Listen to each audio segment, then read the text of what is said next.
Uh, excuse me. All right. Hello. Hi. How are you? What's going on? Drive time, Monday afternoon style, 13 minutes past the hour of 2 o'clock. I'm back. Good to be back. Give me a minute to get the voice nice and warm where it needs to be because we have a lot to do on a Monday afternoon. Happy Monday to you. Spence Checketts behind the mic. Porter Larson behind the glass. Took a little time off last week, but back at it today. And if you're familiar with this radio program, first of all, thank you for that. Second of all, you know that when I go out of town for a few days and I roll back in, it's going to take me a minute, okay? So we're going to get there. Just stick with us. Thank you for giving Porter and Sarah Todd your ears last week. And it's great to be back behind this microphone, and it's great to have you with us, as it is every single day. All right, lot to do. Old friend in town, Donovan Mitchell, and the Cleveland Cavaliers are in town tonight to take on the Utah Jazz. The madness of March is just that, a miracle ending for the UConn Huskies as they take care of Duke. That is a tough loss, man. That's one of those losses that you're going to think about for a long, long time if you're on the wrong side of that. So we do have the Final Four set now. Coming up on Saturday, the early game will be the aforementioned UConn Huskies taking on Illinois. Very impressive run from them. So we move to Indianapolis for the Final Four now. And then Michigan, Arizona. That game is going to be a heavyweight fight. I think Michigan is playing the best basketball right now. I think Arizona has the most talent. I picked Arizona to win the thing, so we'll stick with that. But there's something about Danny Hurley. There's something about the UConn Huskies. They just believe they're going to win in March. They just do. And more often than not, as of late, they have. Third Final Four in 4 years for the UConn Huskies. And we've got 2 1 seeds, a 2 seed, and a 3 seed headed to Indianapolis for the Final Four. So we'll get to some college basketball on the program today. We'll get to some NBA basketball on the program today. As far as the stretch run in the NBA, playoff seedings at stake in cities that have teams that try to win. In cities that don't, it is the tank race. 7 games left for the Utah Jazz. They've lost 5 straight. They're 2-8 in their last 10. Cleveland in town tonight is actually trying to win. So we've got some big basketball games tonight actually on the NBA side of things. The opening day of Major League Baseball, behind us now. Major League Baseball is now back. Don't forget where you're home of Major League Baseball in the market, where you're home of the NBA as well. The biggest and best football games can all be heard right here on ESPN 700. RSL will be back at it coming up this weekend after a week off last week for the international break. An international break that did not go well for the Americans as the World Cup is on its way. We'll kind of lean into some World Cup coverage over the next few weeks, but not a great look with only a few tune-up opportunities left for the U.S. men's national team.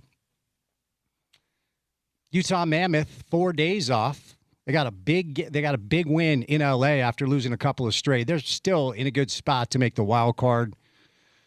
But only a handful of games left where they're going to see Seattle coming up on Thursday. That'll be a late drop of the puck about 8 o'clock.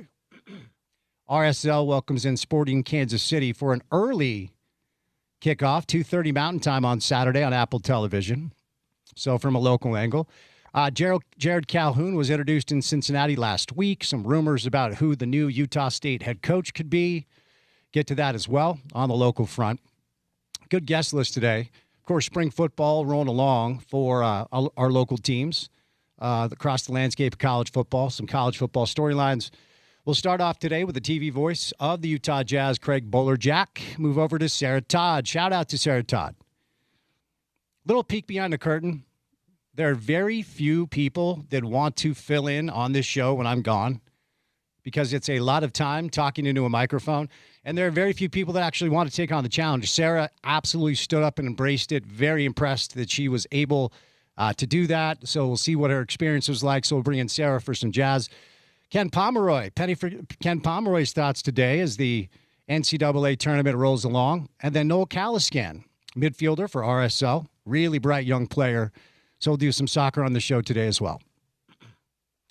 Craig Bolerjack, Sarah Todd, Ken Pomeroy, Noel Caliscan, me, Spence Checketts, all of you, the great listeners. Happy Monday. Hope you had a great weekend.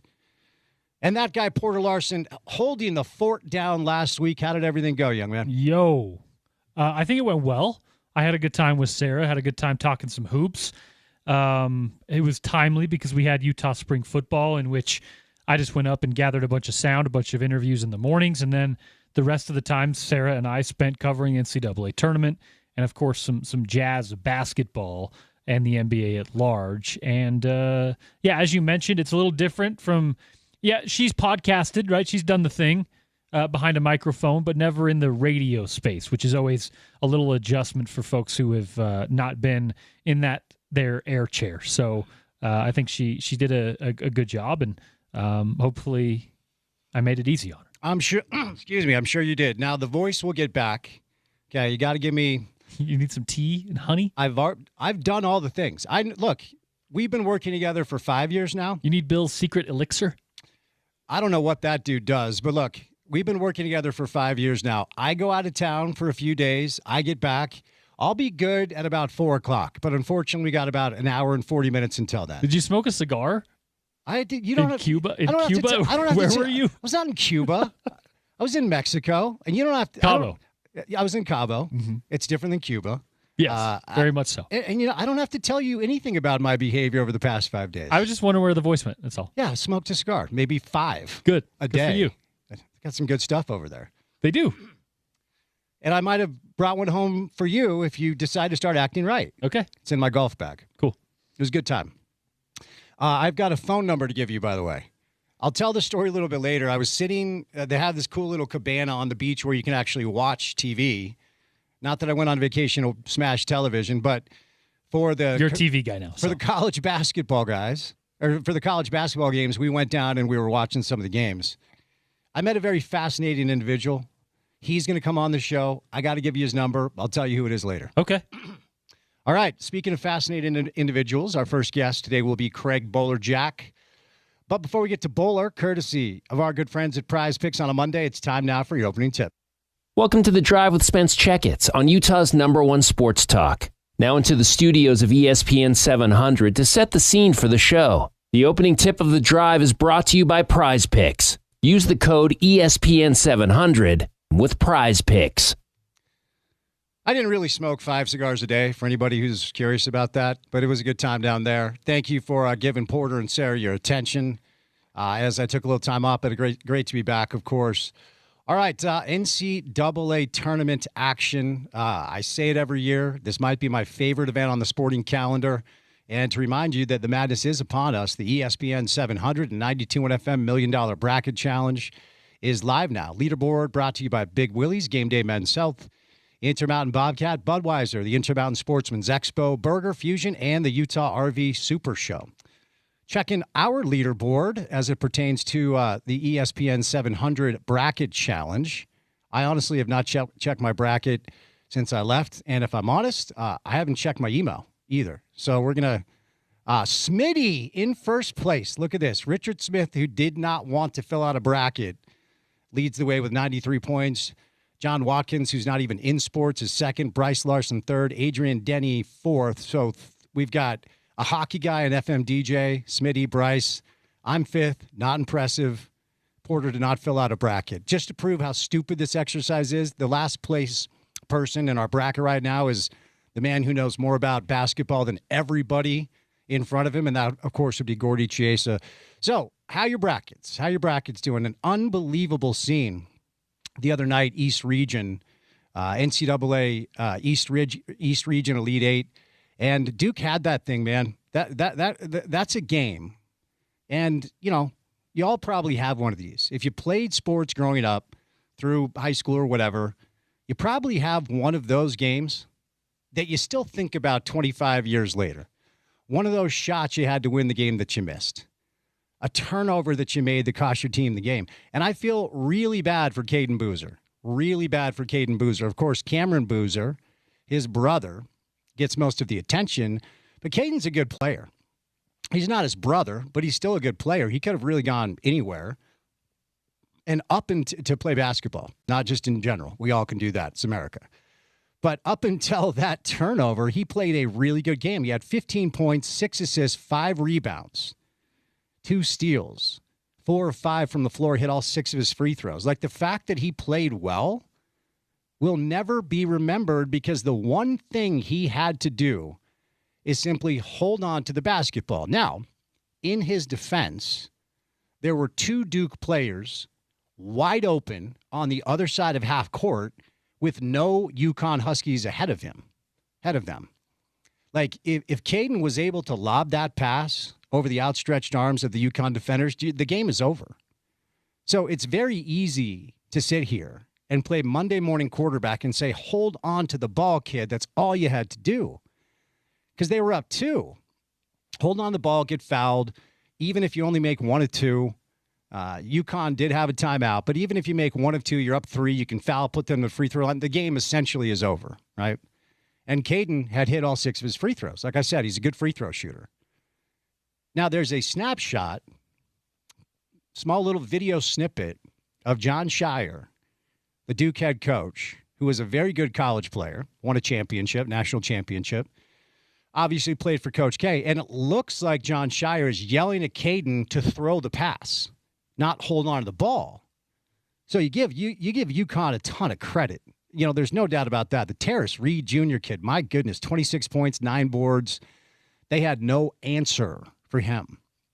And when they were able to get the turnover, when Braylon Mullins, who, by the way, is now a living legend in Storrs, Connecticut, when he got the pass and threw it ahead to Alex Caravan, who feels like he's been in college basketball for, we'll call it Trevin Nell years, 7 or 8 years, I actually thought Caravan was going to pull it. I thought he was going to shoot it from about 27 feet. But I think it was Malik Brown who closed out on him. May have been Dame Sarr, one of the two. And he turns back and he gives it to Mullins, the freshman, the reigning Indiana Mr. Basketball, going back home as a legend. Can you imagine going back to your hometown after doing what Braylon Mullins just did? Of course, Indiana's a great basketball state. He was the best high school basketball player in Indiana last year. Could have gone anywhere in the country. Chooses UConn. He's a good player. He reminds me a little bit of Austin Reeves, not because they're both white, because they're both really good with the ball in their hands. He can handle it. He can dribble. He can pass. He can shoot. He didn't shoot well yesterday, but I give Caravan a lot of credit because he's your senior. He's won championships. Didn't shoot it well because they were smothering him. He had a little bit of airspace, and as the clock was winding down, he could have just decided to rise and fire. Kicks it back to Mullins. He's got about 3 feet of airspace because he was 32 feet away from the basket. He pulls it, and this was actually fun for me because the game coincided with my flight, so I was able to watch it on the plane, which was great. And when he released it, I thought, okay, that's got a shot. Right on line. Kid's a really good shooter. Boom, that thing goes in, and honestly, I don't know if I've ever seen anything like that. And I hesitate to say that because the tournament every year breeds really, really crazy things. And it was funny because there were, 18, 20 of us watching this game in real time on the plane. The shot goes in. You could hear people on the plane react. It was one of those. The other moment that comes to mind, I want to say it was 92, Leitner's shot. Christian Leitner's turnaround full court shot. Grant Hill throws the pass. Leitner hits the turnaround. I'll never forget where I was. I was at my friend Jason's house. We were watching the game with his brother and his friends. Because that game, Duke was dead in the water. Ironically enough, Duke is involved again, but on the wrong side of history. I will never forget where I was when that kid hit that shot. Duke had that game. They were up 19 points. They were running away from the UConn Huskies. And I know it sounds corny and cliche, but this is a program. That's where I grew up. I used to go to Storrs, Connecticut to watch Ray Allen and some of those great old school UConn teams. The UConn basketball program, both the men and the women, we talk about culture all the time. They simply expect to win in March. They just do. What does that mindset bring you? You can argue all you want. Well, for this program, it brings them to their third Final Four in 4 years. And it was a basketball program that for a little bit was dormant. You know, Jim Calhoun steps aside. Kevin Ollie steps in, who's a really good player for them. And it didn't necessarily work all that well under Ollie long term. He got into some trouble. And so they bounced around with a few different coaches. It just didn't work before they landed on Danny Hurley And Danny is a lunatic, okay? I mean, you guys watch him on the sideline. There is a video going around that has caused a little bit of controversy. After the shot is hit, Danny Hurley appears to, I'm not going to say headbutt, that feels a little aggressive, but he does make some contact with the official. And so a lot of people, are kind of wondering, like, all right, what the hell is that? How are you not called for a technical? How are you not called for something? How are you given a free pass when you make contact with an official? Now, calling a technical foul at that point probably gives Duke the game back. So it's one of those kind of dichotomies in your head that you bounce back and forth with, because a technical foul at that point would have felt really, really harsh. But Seth Davis, who's very plugged in to the college basketball world, is reporting that Danny Hurley and that ref are like buddies. They know each other really well. So it wasn't like Danny Hurley trying to show up a ref. It was Danny Hurley ultimately, saying something to his friend, which makes it a little bit weird. And there are a lot of these weird, like, coaches, official, referee friendships. And it's hard to know who's buddies with who, because Danny Hurley yells at all of them. And maybe it's calculated for him to, cultivate a friendship with an official to maybe get some, fair treatment or whatever. But nonetheless, they march on. They take on Illinois in Indianapolis. Then it's Arizona, the last Big 12 team standing, taking on Michigan, who right now is probably playing as well, if not better than anybody else. But if Danny Hurley and UConn pull this off, he'll join Bob Knight, Jim Calhoun, and Roy Williams as the only three coaches to win 3 national championships. Now, John Wooden won 10. Coach K won 5. Adolph Rupp won 4. But Danny Hurley will be in 4th place all-time national championships, with Roy Williams, Jim Calhoun, and Bob Knight. Jim Calhoun, of course, coached UConn in the 90s and early 2000s. So it's been an awesome tournament. Hopefully you guys have enjoyed it, and you can check out our brackets on ESPN700sports.com. We'll catch our first break, bringing the TV voice of the Utah Jazz, Craig Bullerjack, coming up on the other side of a Monday Drive right here on ESPN 700.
All right, the voice is about 75% after a rough start to clear my throat. Tony Parks is live in studio. He's pinch hitting as Bowler is sending us to voicemail.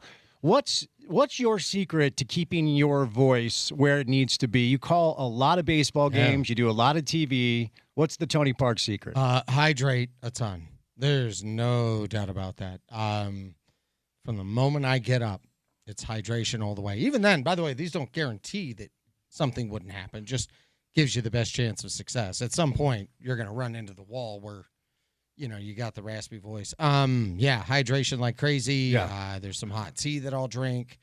And then, trying to stay as healthy as you can. I mean, all of that matters. But, man. If you take like a week off, because prior to the show today, like I'm warming up my vocal cords. I'm like trying to get everything ready to go for the entire show. Usually if I take time off, it takes me a couple of hours if I'm back on air before my voice feels like it's where it. Does that make sense to you? Yeah. Yeah, no, there is something to that because you're not in the same realm. The other thing that'll happen with me is if I change elevation or temperature, I was actually very worried going to spring training. Because Chicago was 1 degree, and I went from Chicago to Tempe. It was the hottest they've ever had in March, and it was like a 101. So I went from 1 degree to 101, and it was like, okay, I need to go to bed as early as I can, wake up at a reasonable time, hydrate like crazy, hydrate late. So it gets annoying. Sometimes you have to hit the restroom at some, but you just have to prevent. Prevention's like it's really. My wife, no, she laughs at it because she's like, you drink more water. Yeah. I'm like, yeah, I have to. Yeah, like my voice gets dry, and then it takes forever to warm it up. And every time I take a vacation and I come back, it's a wild thing, man. Anyway, no one gives a rip about that. Pretty good to be a Michigan fan these days. Oof, man. That Arizona-Michigan game is going to be a knockdown, drag-out fight, though. But I think Michigan's probably playing the best basketball of the 4 teams left. I'd agree with that. I think it's kind of more of a coin flip. And Michigan, I think, is a 1.5-point favorite, which I think is about right. I'd give them a slight edge, very slight edge in this game.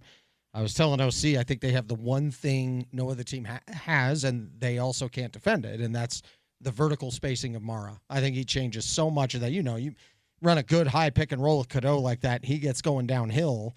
And that you have to figure out how you're going to defend that. And teams have really done their best with it. And what you then also have to hope is that team misses shots. Because if you try to take that away, it does open up so much more on the floor. And they execute really, really well. And what they've done now, Spence, is they're not forcing it inside. That's when they get stagnant. Now they're just, you see them in the flow of that offense. And when they're playing like that, the way they did against Tennessee, they're nearly impossible to beat. And so it's been exciting. The girls went to the game yesterday at the United Center. Oh, yeah. Good. They had a good time. And my wife said that's as loud as she's ever heard the United Center. She's like, that was a pro-Michigan crowd.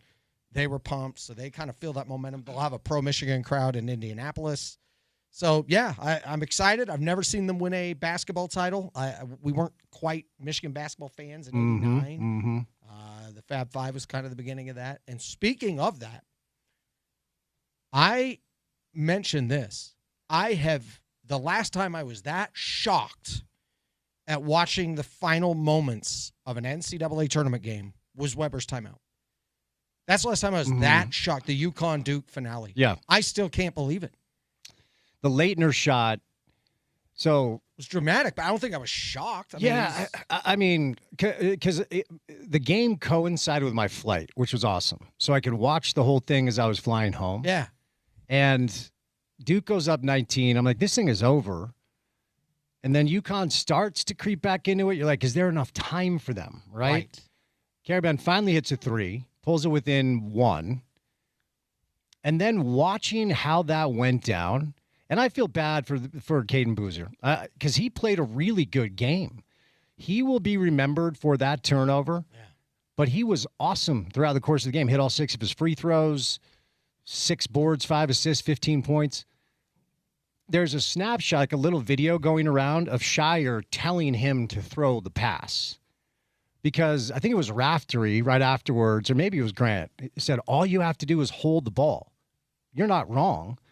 If you watch the replay, there are 2 Duke players on the other side of half court, and no UConn players and give UConn a ton of credit for blitzing Boozer and getting big, because I'm sure all Hurley was looking for was a tip ball. I mean, that's the only chance they had.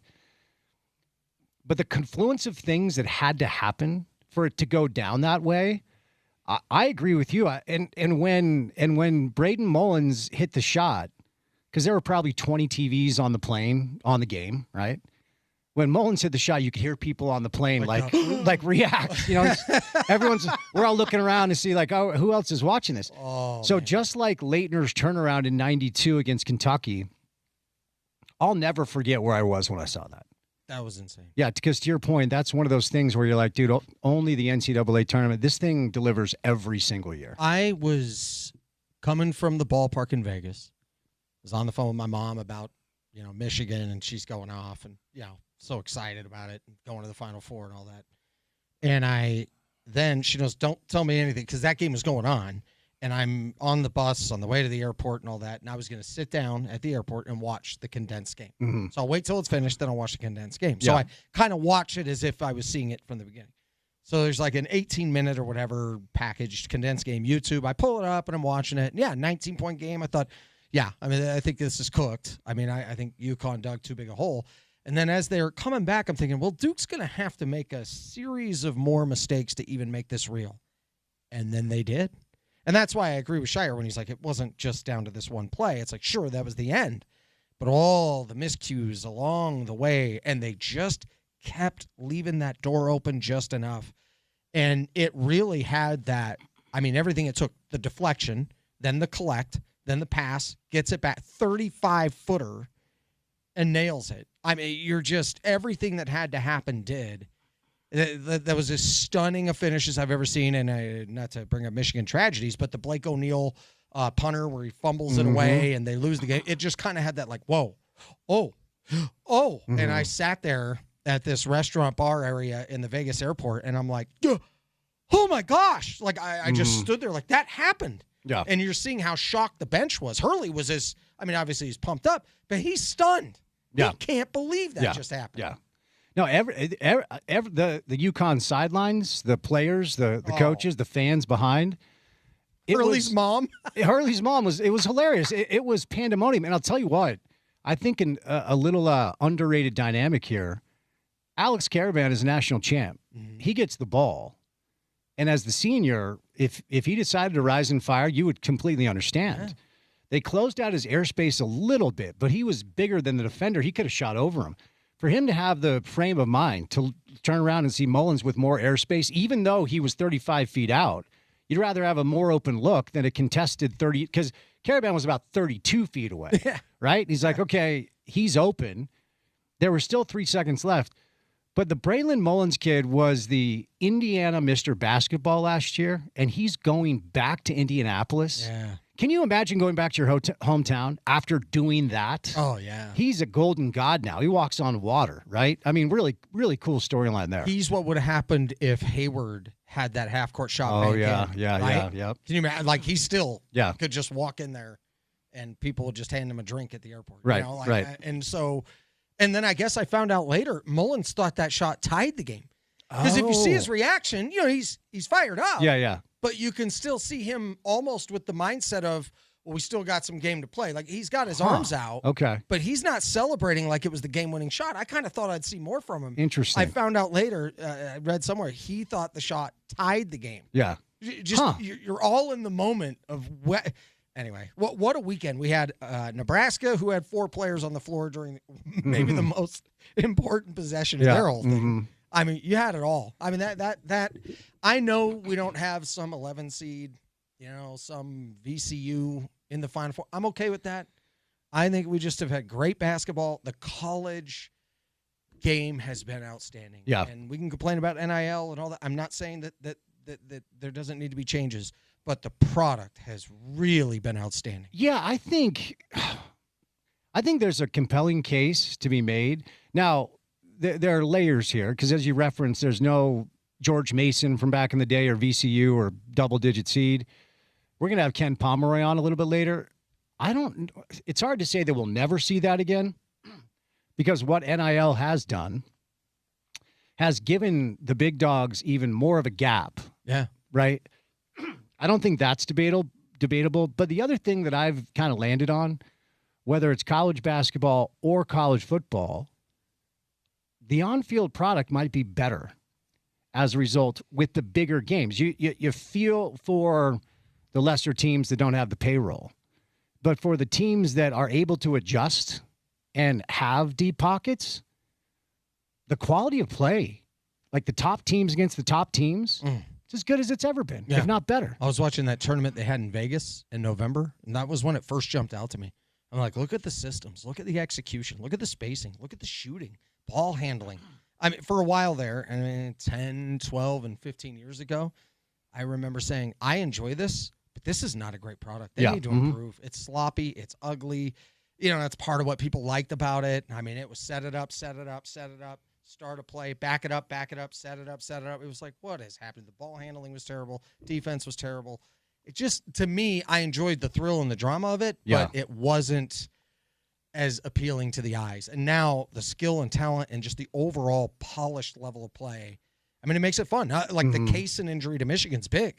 That's a great player off the bench. I mean, there's dudes not starting for really good teams where I'm like, that's a dang good player now. And, you even look at, say, BYU, and I know their season didn't end the way they wanted, but I still look at a lot of what they had talent-wise. I'm like, this is a good product. This is really fun to watch. Yeah, a few things have happened that have led to just the talent improvement in both college football and college basketball. In college basketball, a really talented player no longer has to go to the G League and make $60,000 and eat Chick-fil-A for 3 meals. He can go to Michigan and make $400,000. So why am I going to the G League?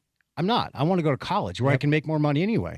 Then a lot of the international players who would only come over if they were going to play in the NBA because you make good money overseas.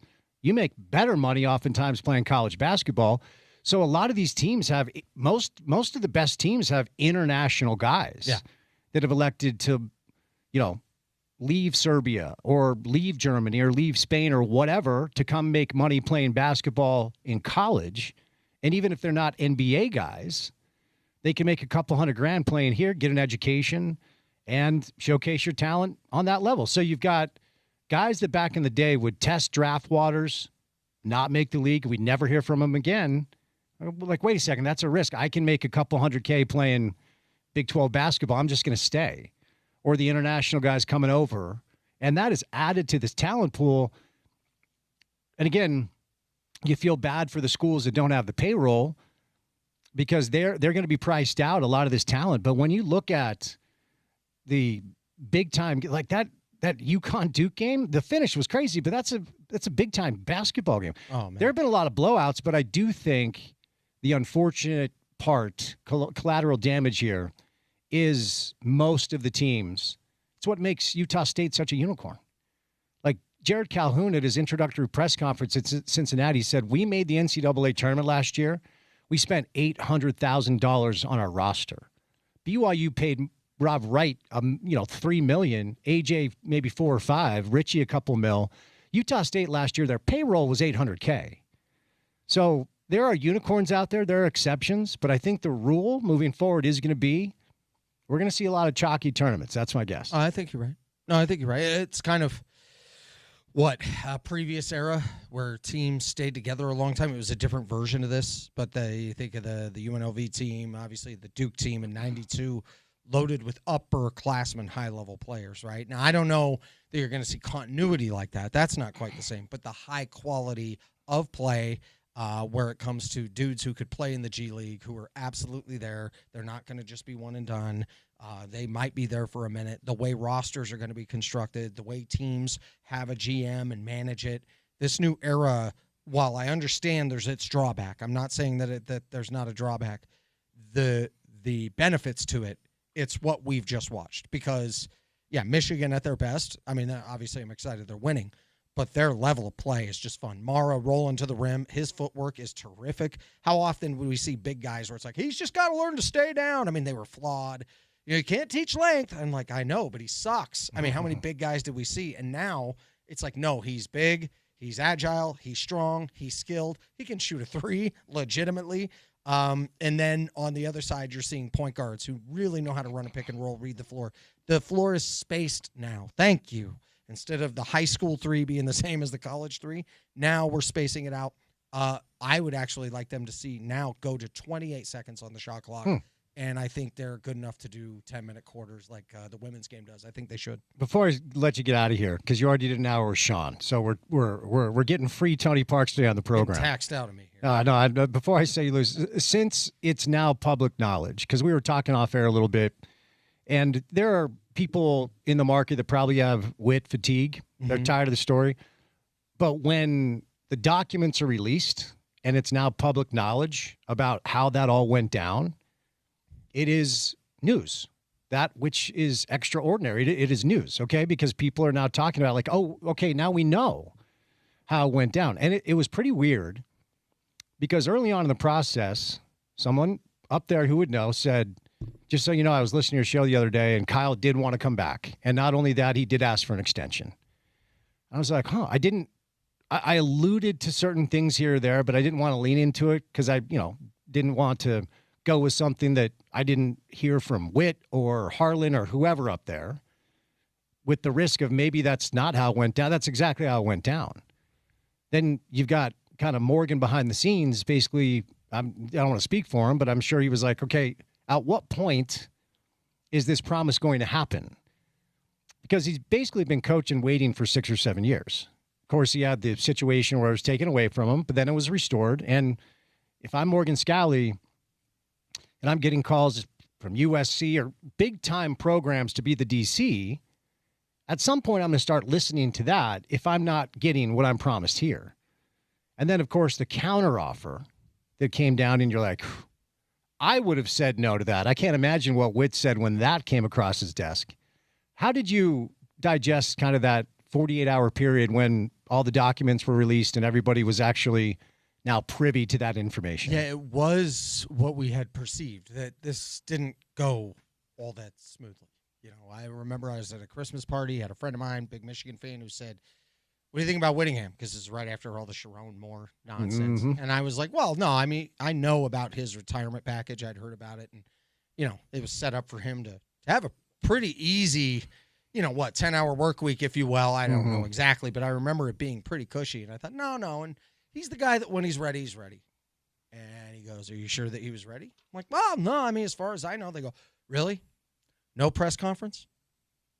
No tribute video? No. And he started laying this out. And I'm like, yeah, that's right. Like, just an Instagram post on a Friday? And I'm like, well, maybe there's more to this later. I just hadn't really, I was buried in other stuff that I was doing. I hadn't really thought about it. And then I, heard from some others, and you and I had talked, and I thought, oh, wow. Oh, and then Witt goes to Michigan. Now, all my fanfare aside for the University of Michigan, just simply looking at it from Utah's perspective, you're right. They had a guy that they were ready and has been waiting a while, and they're kind of waiting for that green light. I don't know all the inner workings that didn't end up on paper, right? And all the different factors that are influencing trying to make the change, and they're ready to move on, but yet he's not, and you're in this limbo. The only thing I could think of is you give a really long-term, guaranteed, solid extension for a guy like Morgan Scalley, where it's like, no, you're our guy, and here's clearly the roadmap for that. But it is always tough when a guy's not done, and you're telling him he's done, and it's tough. It's really, really tough because it's just not going to end well. And I think it's really sad that it doesn't end with this beautiful bow and this tribute and this heartwarming finish that Ute fans deserved.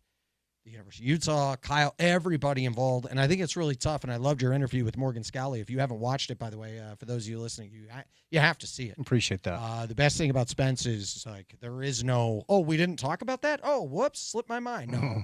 Spence, what I love is there is no elephant in the room. You point out that there's an elephant. So nobody misses the elephant. I love that. Anyway, point being, I thought Morgan was terrific because this is a really tough spot for him to be in. He's trying to, turn the page and move into something, and yet, there's all this happening. I've said it from the beginning, Ute fans should feel very good about the future with Morgan.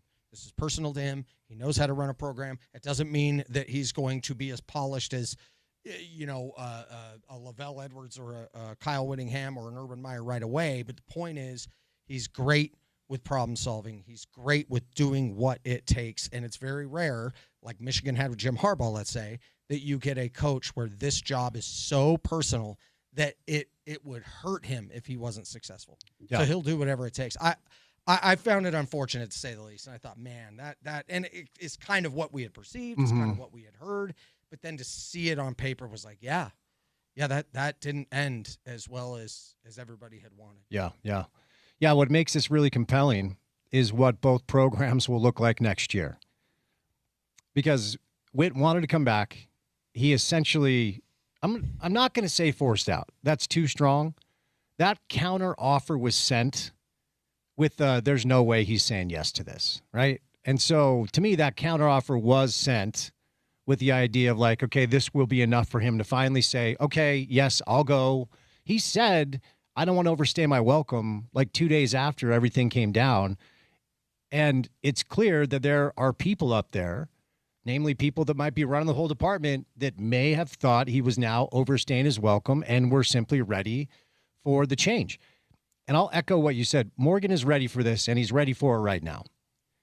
You can tell. If you go up into the building, if you just kind of feel the thing that's going. Now, I'm a results over vibes guy, so having something feel good is great.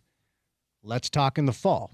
That's what makes this compelling. What I do like is if it doesn't go as well as people want right away, he's not going to overreact to the point where he becomes self-destructive. Sure. He will react to the point that he's driven and obsessed with making it right, right? And learning as he goes, all of those different things. Very much like we have to remember, Kalani Sitake started with 3 tough years, losing to UMass. I mean, there was some tough moments in there where you could see him learning what it takes to be a head coach. Kyle Whittingham was getting dump trucked by Wyoming and shut out by UNLV, and it, for a moment, looked like he might not make it at Utah. Yep. And then he wins the Sugar Bowl, and we all know. I'm not saying that they're going to end up with 4-8 seasons here. That's not where I'm going. What I am saying is there's going to be moments where you go, yeah, I don't think Whittingham loses that game. And you might be right, but that doesn't mean that the process and the eventuality of being great at some point in the near future with Morgan is out of the realm. You start with a new O-line. There's a lot of factors here. And it's anyway, I always feel good about the near and long-term future of Morgan because of everything that involves Morgan, not just because you and I like him. Like you said, we're results, not vibes. But then the other part about it, too, is like I look at the timeline of the Kyle and Morgan thing, and like you said, the counteroffer and all that.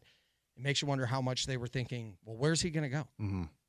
Yeah. What, are you going to go to Colorado State? Right. Where are you really going to go? Yeah. Well, never did they know in that moment that Sharon Moore crashes out, Michigan opens up, and it's a pristine situation for Michigan and for Kyle. Kyle now gets a chance to go win a national title, a realistic shot to do that, takes the staff, and that's all part of it, by the way. You take a coaching job somewhere else, it's not personal. You're taking what you can get. Right, exactly. So while it now is perceived and feels negative, that's just part of the game now. And it's, oh, man, seeing that, I just shook my head because it puts a lot of people in a really tough spot. Yeah. Now, if I've said it once, I've said it 1,000 times. I would love to have video of Mark or Morgan or whoever when the alert came across the phone and they said, Kyle got what job? Kyle's going where? Does this say Michigan? Because in that moment, I mean, my first reaction was I went on TV that night and Mikulich asked me, like, who's going with him? And I said, whoever he wants. Yeah. So I'm sure Morgan's first reaction was like, Jason, Jim, Jay. Whoever, right? Whoever he wants. The reports are the one guy he wanted was Sharif, who decided to stay. Interesting. I can't corroborate that, but those are the reports.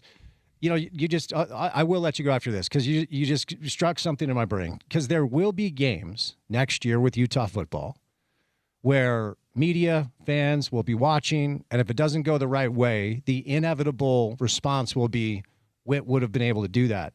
You and I worked at the Jazz together when Ty Corbin took over for Jerry.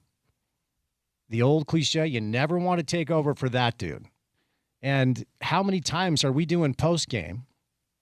In fairness to Ty, the roster was different, changed it over. Okay, we're going to do a bit of a reset. They were forced to go to Al Jefferson. every possession because they didn't have very good players. Don't forget Jamal Tinsley now. Oh, Jay Tins. Tinsanity, as we called him. Al Jefferson, man. The Al Jefferson years. But we're doing post-game, and it's like this is a much different thing with Ty Corbin instead of Jerry Sloan. Morgan's going to run into that. It's part of taking over for a dude like that. And thankfully, I don't think he's looking at 25 season caliber NBA comparison, right? Where you're losing by 47 to Houston, and whoa, man, there were some stretches when Ty lost track of the score. Oh, dude, I forgot about that. And I didn't even try to expose it out of him. Yeah. He admitted he's talking to me. Yeah, I remember that because we were going over a scenario, and he doesn't realize that he's just. Anyway, that was a whole nother thing, and you and I are on the air going, "Oh no, you got to be kidding me!" Because that explained the erroneous late game decision making, and then he lost track of the fouls. One time they're down 6, they make a bucket, and it's an obvious foul situation, so they're down 4, and Golden State walks it up the court.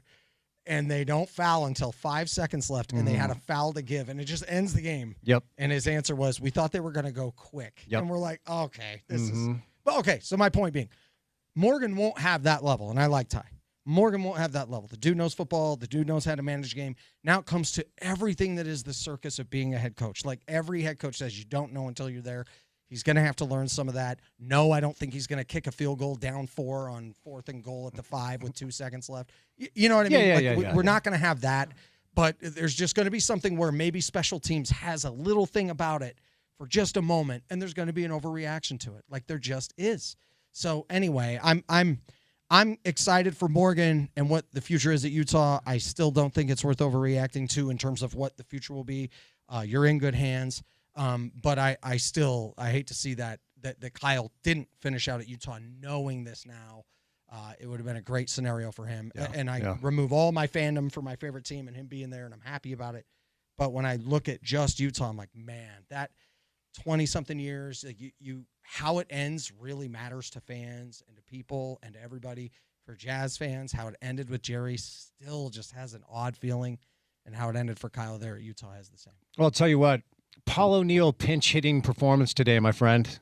Appreciate the time. Thank you. All right, good to see you. I blooped it into right. They did. You know? No, you scored. You advanced a couple runners and maybe even scored a run. Yes. Maybe you got an RBI today. Definitely pinch running though.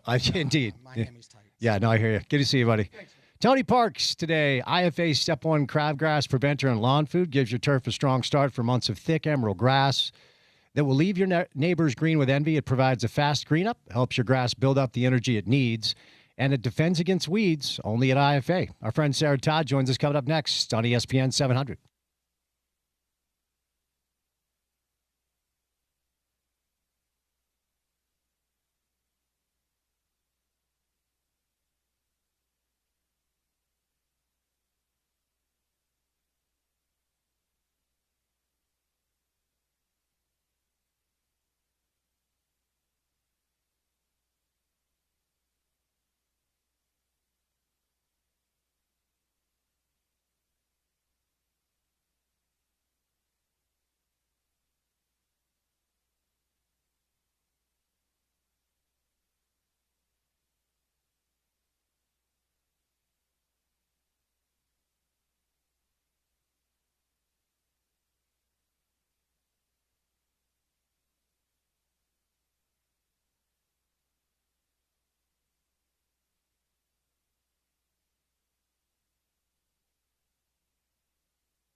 All right, we got Ken Pomeroy joining the program. Talk some college basketball, kenpom.com. Noel Caliscan, talented young midfielder from Real Salt Lake, will stop by. But my next guest is a sports talk radio legend now, after her experience last week. Sarah Todd, how are you, my friend? I'm doing great. I got to tell you, the first day that I was in there, I was just like a sweat factory. I was so nervous. And then I realized how easy your job was, and the second day was so bad. No. I've got to give you a lot of credit, Sarah, because I can't tell you how many people have no interest in doing this at all. They don't even want to try. And I'm talking about some people who have done it before. They're like, no, that's way too long. I'll come do like an hour. I'll come do a segment. But to do 4 hours in the afternoon, a lot of people don't even want to touch it. So I give you a ton of credit for trying it. Yeah, I mean, I honestly didn't feel like it was that bad. When I left that second day, I was like, man, I could sit here and do this longer. I wish I could come back. So love that. Well, you're always welcome here. What was your which segment that you guys did over the course of those 2 days? Which was your favorite? Do you recall? Yeah, I mean, I loved having Ben Golliver on. I mean, that was a home run. I knew as soon as I was asked to be on the show that he was going to be someone I was going to ask to come on as a guest, because not only is he great when he's talking hoops, but also he just has like for someone who is not from Utah, has never lived in Utah, his affinity and love for the national parks and the nature here is top tier. And so I knew that he was just a home run guest.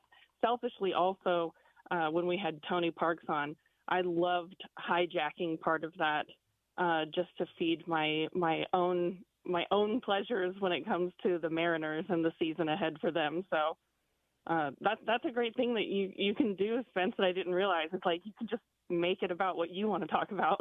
Oh, yeah. No, that's essentially what we do every day, Sarah. Let's not forget this show really is about me. It's all about me, you know?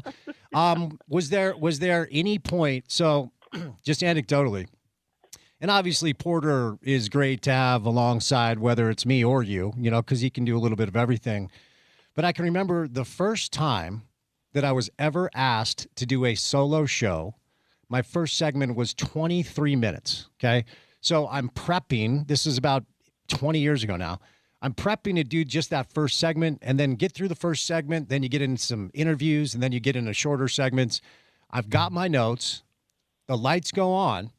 I've got a 23-minute segment, and I'm blowing through all my content, looking at my notes, and in my head, I'm thinking, okay, I probably just did 17, 18 minutes. I look up, and I had done 7. Yeah. I had 16 minutes left, and I was out. I didn't know what to do. Did you have any of those moments, or did it help to have Porter along for the ride? No, I had none of those moments. I don't know what's wrong with you. Okay, well, no. maybe you need this job. I'm just joking.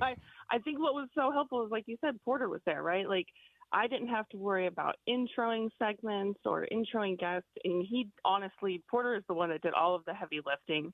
And so he's the one who he was a superstar of those days.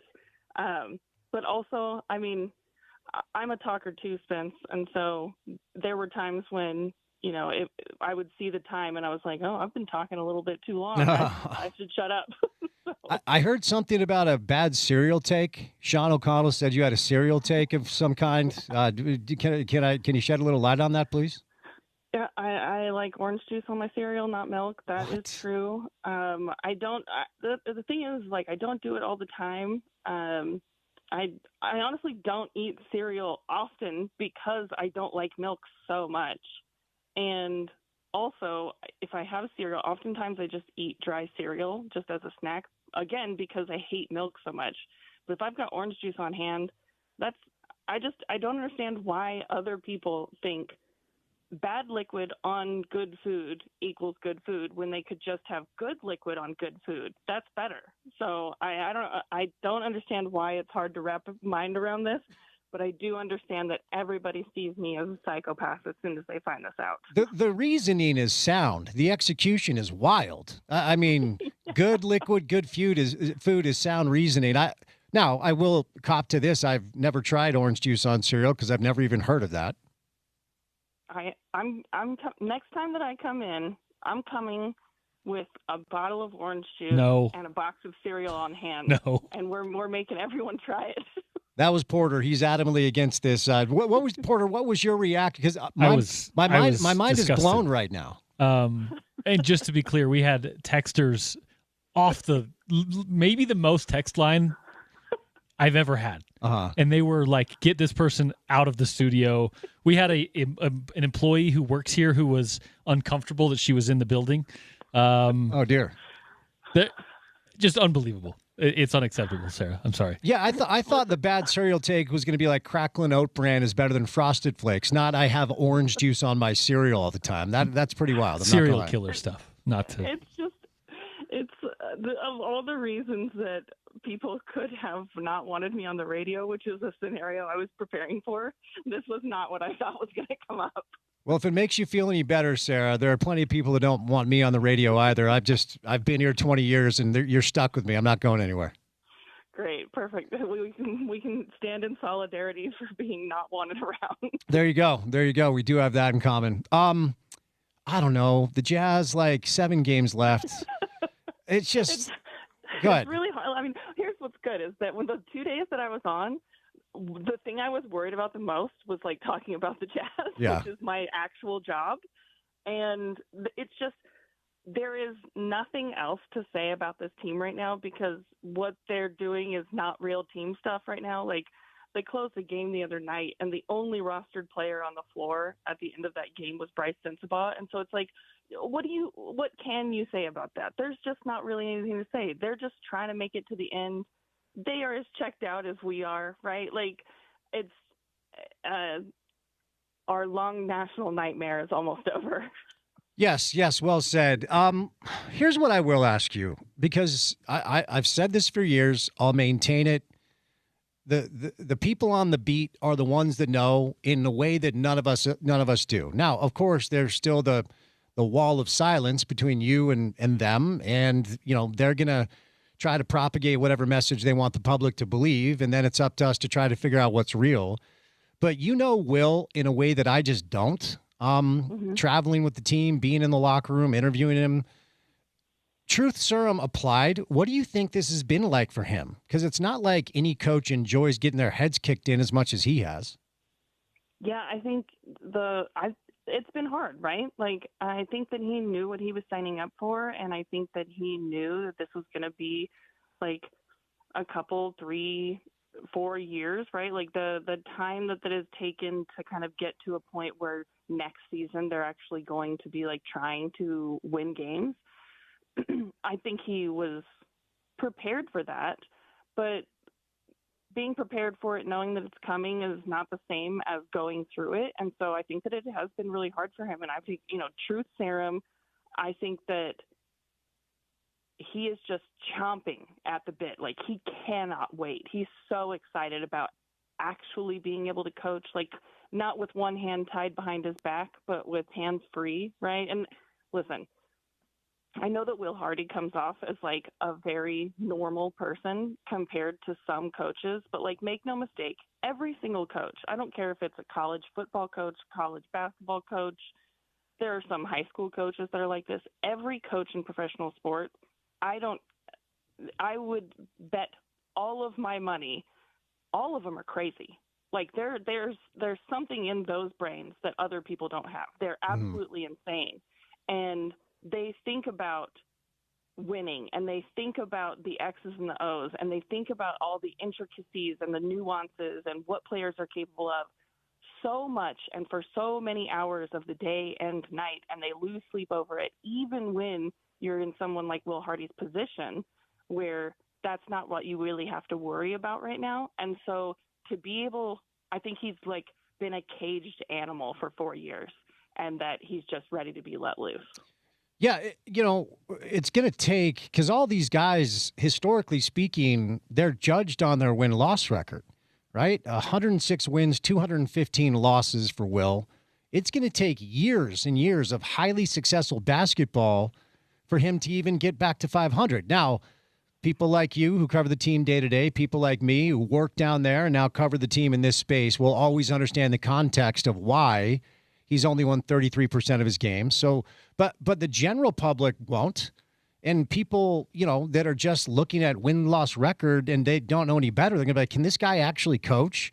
So I just wonder what it's like for him to look at his record. But let me ask you this, and this might be unfair. And the thing I like about you is you will tell me if it is. So I'm going to put it out there because I was actually thinking about this. Will, of course, came up under Greg Popovich.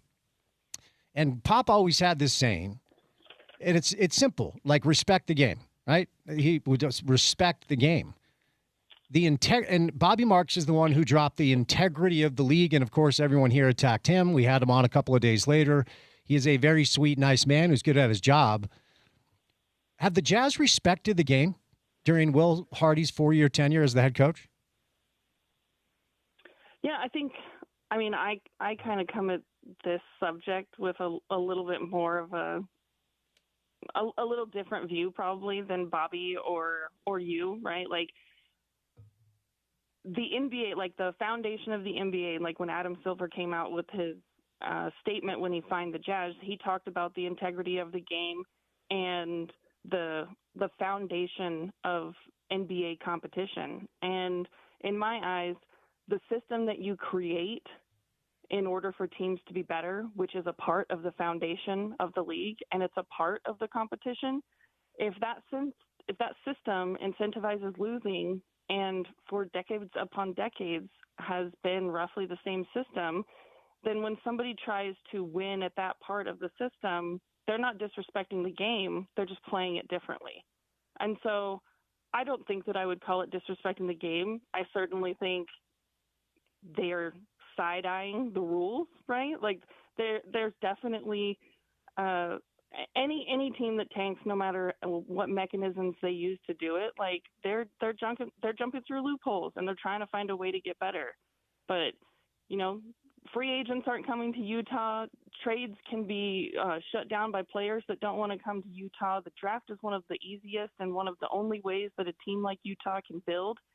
And I don't fault them, and I don't think that it's disrespectful for them to try to use that system to its absolute maximum ability. And so I'm not worried about that. And to your earlier point, casual fans might look at win-loss record for Will Hardy and might think like, man, this guy hasn't really won a lot. But it's a good thing that those people aren't writing the checks or signing the checks, because the people who are absolutely understand the context. Yeah, and as I've always said, the runway he's been given indicates they think he's the right guy for this regardless. And, there are only a handful of these jobs in the world. So if you have one, you are happy. And if your bosses believe that you are the guy for it, you're even more, you're more thrilled. Let me ask you the question this way. Next year, when everyone is healthy, I'm still praying for Nurk and the deviated septum. Hang in there, big guy. And they add an asset in the draft and maybe do a couple of minor things in free agency. If we agree that they have a roster that's ready to go all in and try to win every night, what sort of dynamics would actually be concerning about whether or not Will is the guy that we all think that he is? Yeah, I think it would be hard in the first year to really judge anything. I mean, especially because the players on the roster really respect and care for Will. And so at this point, like if there were fractured relationships on the team, number one, I would really, really question if that was true. If that were to be reported, I would want to see it for myself. But that's not even something that I'm concerned about at this point.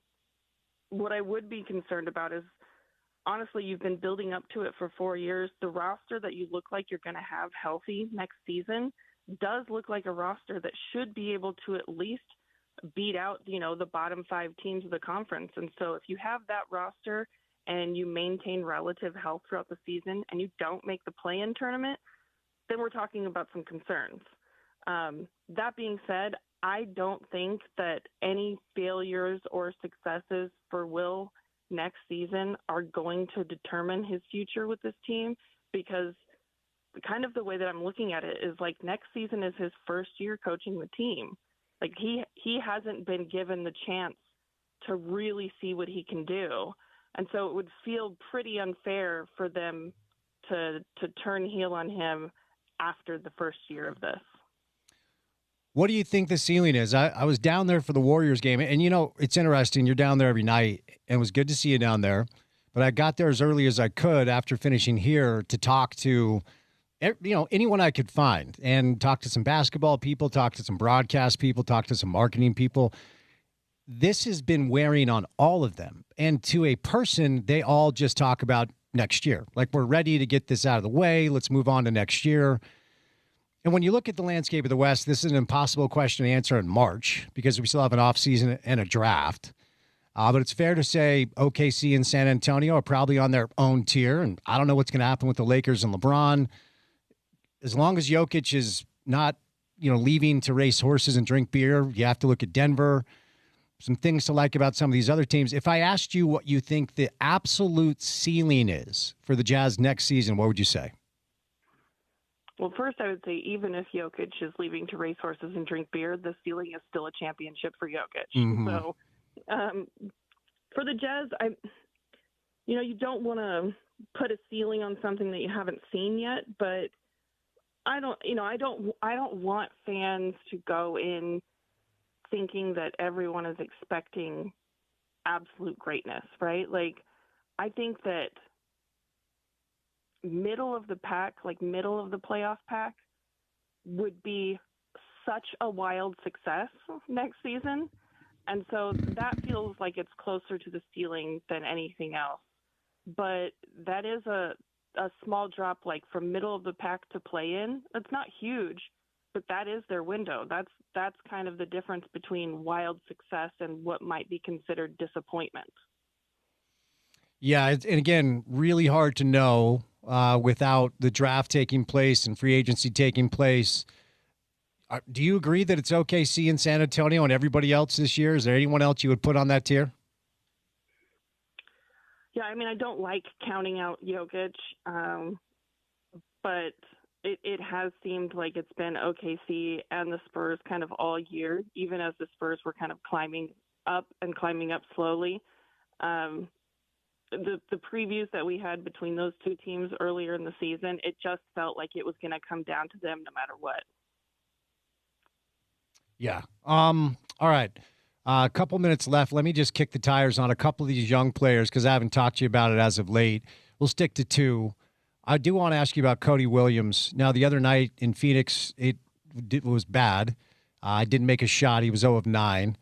But he had a 4 or 5 game stretch where he was getting a lot of usage and he was putting up numbers. It's always hard to know what numbers mean on a team that isn't trying to win. Where are you at with his development right now? Has he shown you anything this year that indicates he's at least going to be on the team, for the future? Yeah, I'm in the middle. Because I see what fans are seeing, that he has been able to put up big numbers and that it has looked on some nights like he is the best player on the court for the Jazz, but that all requires context. Like, on a lot of those nights, he's sharing the court with like 3 10-day guys, right? And when you don't have like your 5 top scorers even touching the court at all, somebody has to score the points. So on nights when Bryce or when Cody are having those big nights, I'm paying a lot less attention to like how much usage they have and how many shots they're taking. And it's kind of the other stuff that we have to pay attention to, because their roles are not going to be, they're not going to be playing 35, 38 minutes a night on next year's Jazz team. And so I have to think about it in those terms. How are they with cutting, with rebounding, with defense? And in those terms, Cody has made strides this season. He has improved. And frankly, it was easy to improve off of last year's performance. And so if he hadn't made improvements, it would have been really, really horrible. But has he made improvements to the point that he's going to be like a major rotational piece next year? I'm not sure about that. Frankly, the early part of next season, we're going to learn so much more about the kind of the end of bench guys than we have over the last couple of years. Last one, because I do think there's a lot to like about Ace. I've thought that for a while now. And like Cody, when given the opportunity and usage is high for him, especially at that age, I mean, there's so many things to like about how he's built. But what do you like most about how he's developed?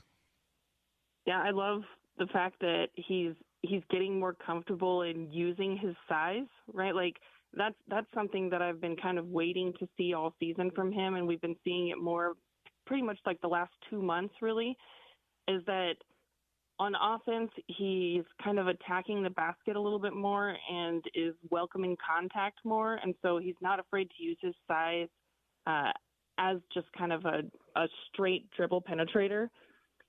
But also on defense, it felt like early on he didn't really realize how long his legs and arms were, and that he could use those in closeouts, and that he was a really fast mover laterally, and so that his length is so important defensively. And it just seems like he's using it a lot more lately.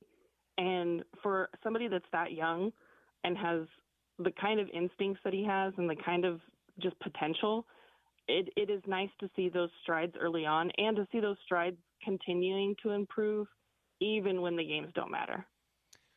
Well, Sarah, like I said, respect for stepping up. I'm glad you realized this is both easy and a grift. So now you've got the reps under your belt. If you ever want to come in and fill it again, I'm going to make a phone call if that's cool for you. Maybe it might not be easy for somebody, but I'm built different, built Ford tough. You are. There's no argument there. Thank you, my friend. Be well, okay? Yeah, you too, Spence. All right, Sarah Todd at NBA Sarah on social media, covers the Jazz for the Deseret News. Brought to you today by IFA Country Stores. IFA Step 1 Crabgrass Preventer and Lawn Food gives your turf a strong start for months of thick emerald grass that will leave your neighbors green with envy. It provides a fast green up, helps your grass build up the energy it needs, and it defends against weeds. Only at IFA. Going to bring in Ken Pomeroy about 30 minutes from now. No Caliscan from RSL. So keep it right here on a Monday afternoon on ESPN 700.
All right, Weezer is taking over the Mavericks Center on September 15th. Tune into OC all week for your chance to score a pair of tickets.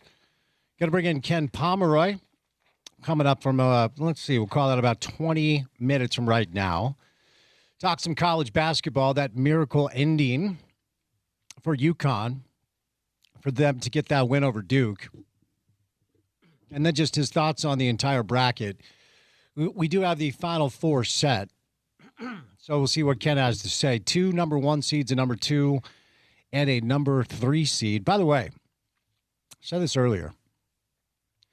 I just missed the announcement that Utah State has hired their next head coach. His name is Ben Jacobson, and he has been with Northern Iowa. Prior to that, it was North Dakota State. He won 4 NBC regular season championships, 5 tournament championships. He was the coach of the year in that conference 5 times. He's been to the NCAA tournament 7 times, including last year. Let's see, 23-13 in conference. This is a good hire, actually. This is a really good hire. So Ben Jacobson takes over the Utah State Aggies. I know a lot of people probably were expecting maybe a bigger name. We pontificated on the possibility of Craig Smith. He had that upset over, I think it was Kansas. That's right. That's right. 2010, Sweet 16, they beat Kansas. Ali Faroukmanesh. Man, for you college basketball fans, Ali Faroukmanesh is a NCAA tournament legend. Yeah, this is a good hire. I missed this announcement. When did this come down? A little before you came on air, so in that time frame. You were probably on television chopping it up. So yeah, I said we're waiting for the announcement. We're very much not waiting for the announcement. Jared Calhoun announced last week as the new head coach at Cincinnati. So we'll see. We'll see how this goes. My guess is he's going to be very successful up in Logan, A, because he's a really good coach, and B, it feels like everybody heads up there and wins a lot of games. Yeah, this is a good hire. I missed it. By the way, Keanu Dawes in the transfer portal for Utah basketball. I wonder if that indicates I will be honest, I was expecting a little bit more consistency from Keanu Dawes for Utah basketball this year. I haven't heard of any other announcement, but, you always have the option to come back. And if you're Alex Jensen, if you're Wes Wilcox, it's hard to have continuity if you're going to rebuild an entire roster. But also that's kind of the deal in college basketball. If Keanu Dawes is going to transfer, do you think it indicates Alex and Wes are looking for a complete reset and rebuild? I don't know. I don't necessarily think so. I think that, regardless of what Keanu Dawes' plans are, there's going to be a pretty big change on the roster for Utah in the coming season. I will say some of the players that Alex was really high on coming in, right? His recruits that he's got coming in next year, including a foreign player, these are front court guys. So I do wonder how much competition there will be at the forward position and maybe at center as well. But I don't know. I think this is Keanu probably just capitalizing on a good year, as you mentioned, an inconsistent year at times, but he was asked to do a lot. And I think that he does have some value now on the market where, whether it's a small school or otherwise, he could go and make himself a pretty penny, or he can go back to Utah and say, hey, here's what so-and-so Mountain West school, I guess not Mountain West anymore, here's what so-and-so Pac-12 school has offered me, just match it or come close to it. And I'll be back to be your forward. I kind of think Keanu Dawes is going to be a Ute next year, but obviously in the transfer portal, that could be wrong. Yeah. Only time will tell. Because I continue to watch this tournament with all of these memories flooding back about what it was like to be up there in school when Utah basketball was among the best programs in the country, and really wanting, whether it's the student body up there, The muss on the football side of things has become just one of the coolest, student sections in all of college football. And then you go to a basketball game, and I want to give a shout out to the members of the muss who do go to games, but it's not really even close to what it was once upon a time. And sitting there Selection Sunday, waiting for seedings to be announced, and Utah nowhere to be found. It's hard to wrap your mind around the fact that it's been a decade since Utah basketball was even in the NCAA tournament. And with what we saw this last year, there's still a tremendous amount of work to do. I really feel in my heart that Alex is the guy to do that. But they've got to get talent. And I don't know what the economic situation is up there on the basketball side of things. I've been told that he has the support that he needs.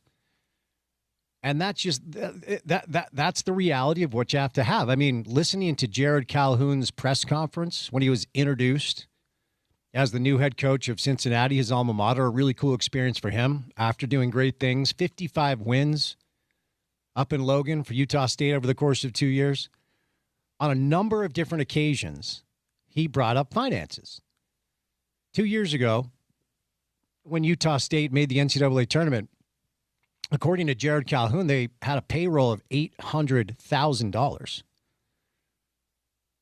Remember, BYU, $5 million for A.J. DeBonsa, $3 million for Rob Wright. Richie Saunders also was I think a $2.5 million player.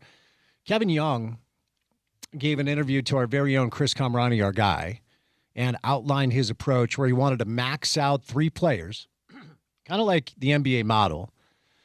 Of course, Kevin's spending a tremendous amount of time in the NBA. So the NBA model, let's max out our top 3 guys. Let's pay top dollar for AJ, Rob, and Richie, and then use the rest of our resources to try to fill in the roster.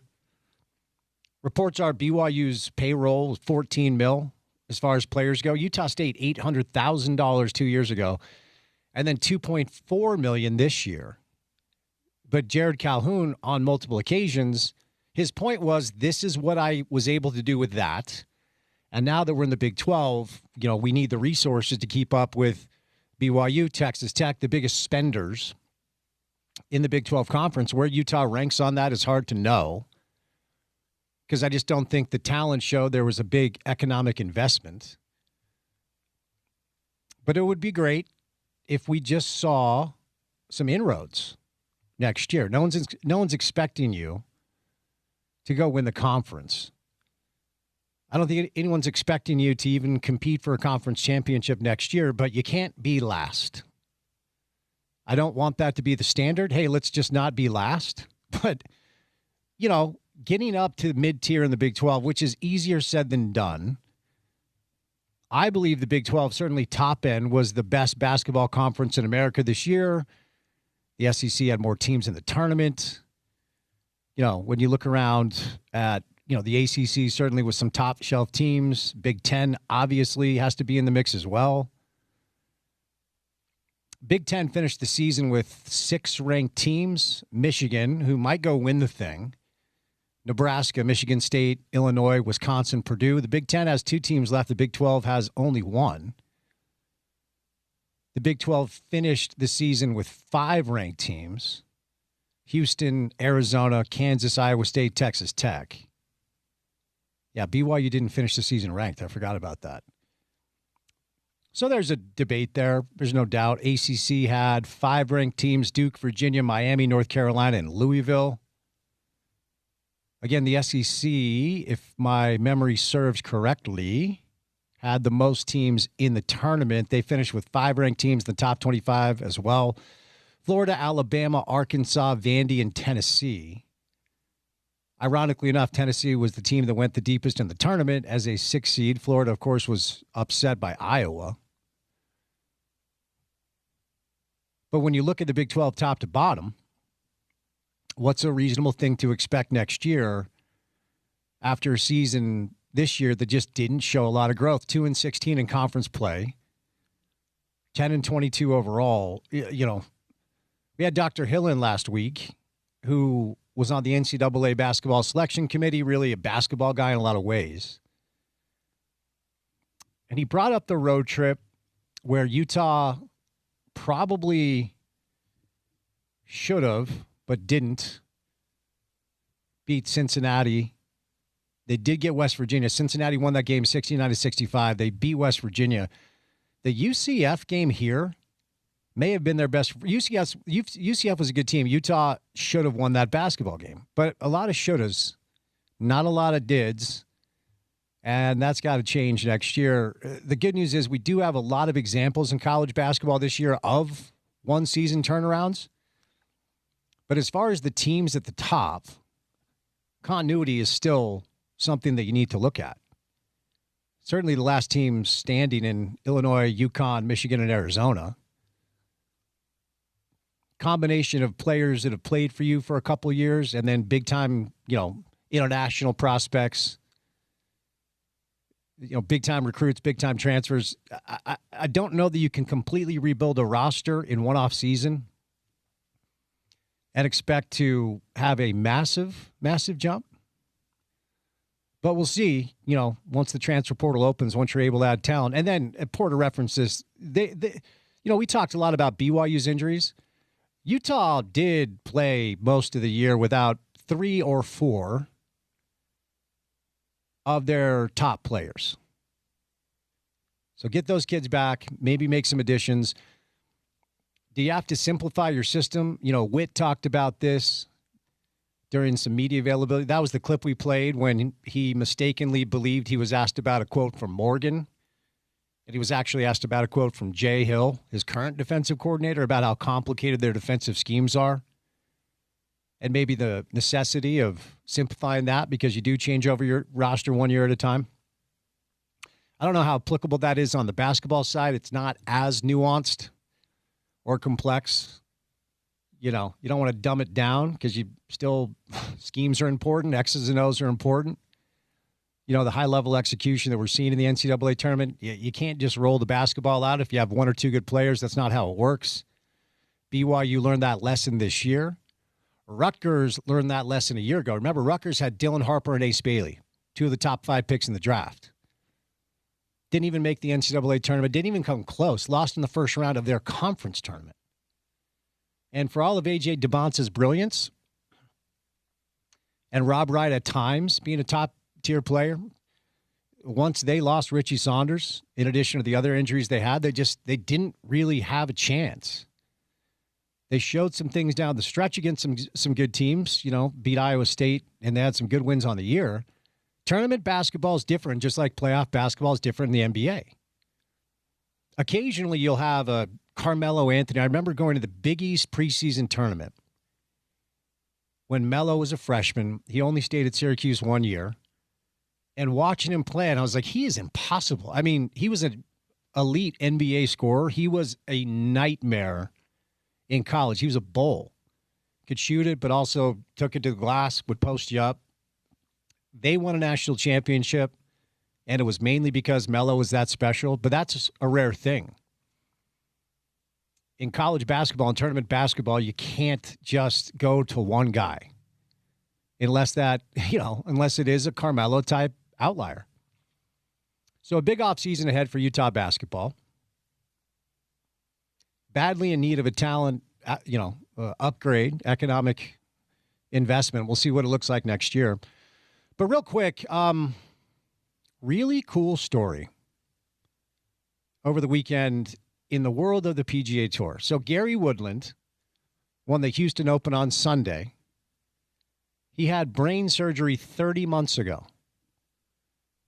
He gave a very emotional interview on the Golf Channel this week prior to the start of the tournament,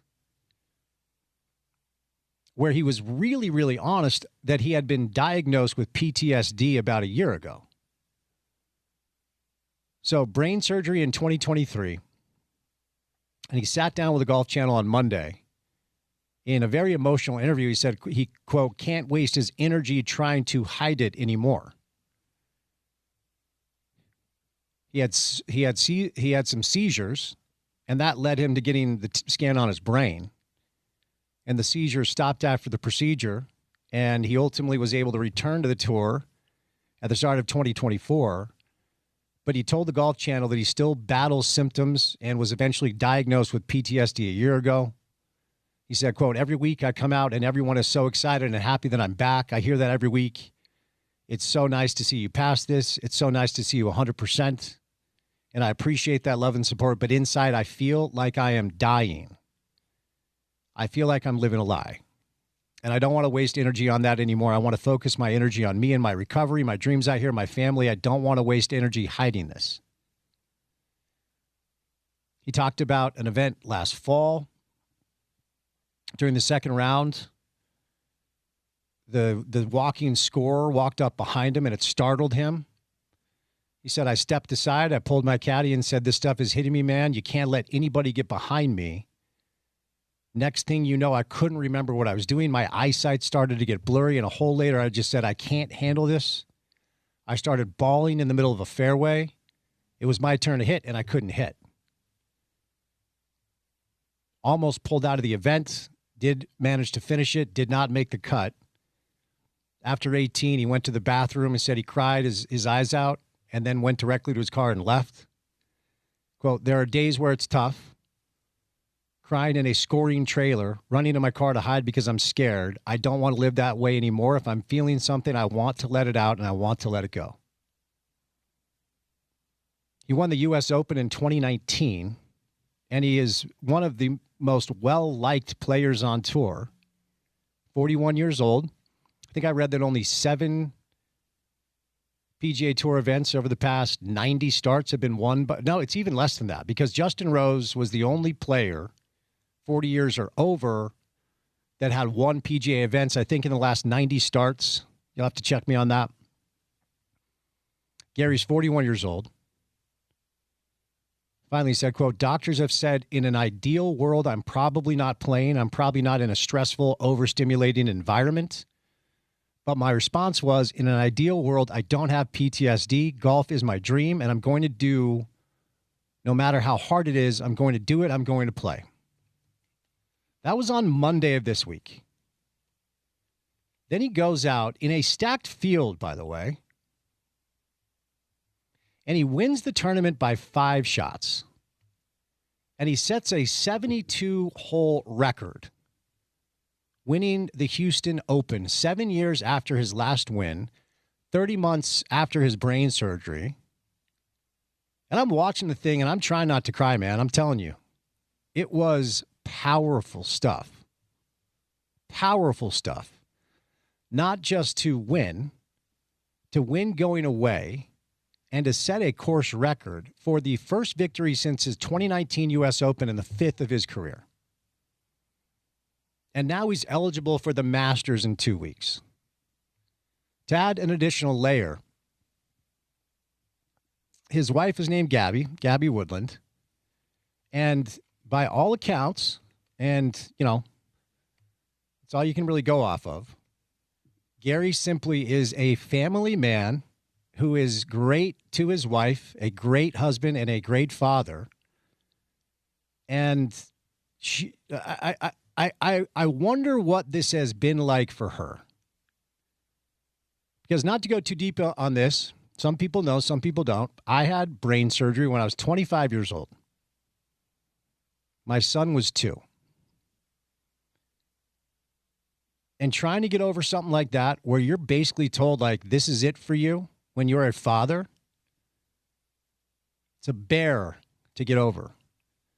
And the PTSD stuff, the memories never go away. It's always in the back of your mind that happened to you.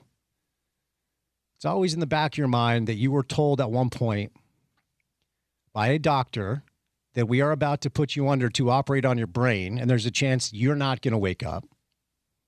And the last thing you see is your son, who's 2 years old. They have 3 kids, son named Jackson, identical daughters, born in 2019. Then 4 years later, diagnosed with a brain tumor with 2 young daughters and a young son. Brain tumor was removed successfully. It was benign. So there's that. Mine was a malignancy, which added an extra layer. Not trying to compare myself to Gary Woodland, but as I read his story and as I watched him win that tournament, I couldn't help but just be super touched.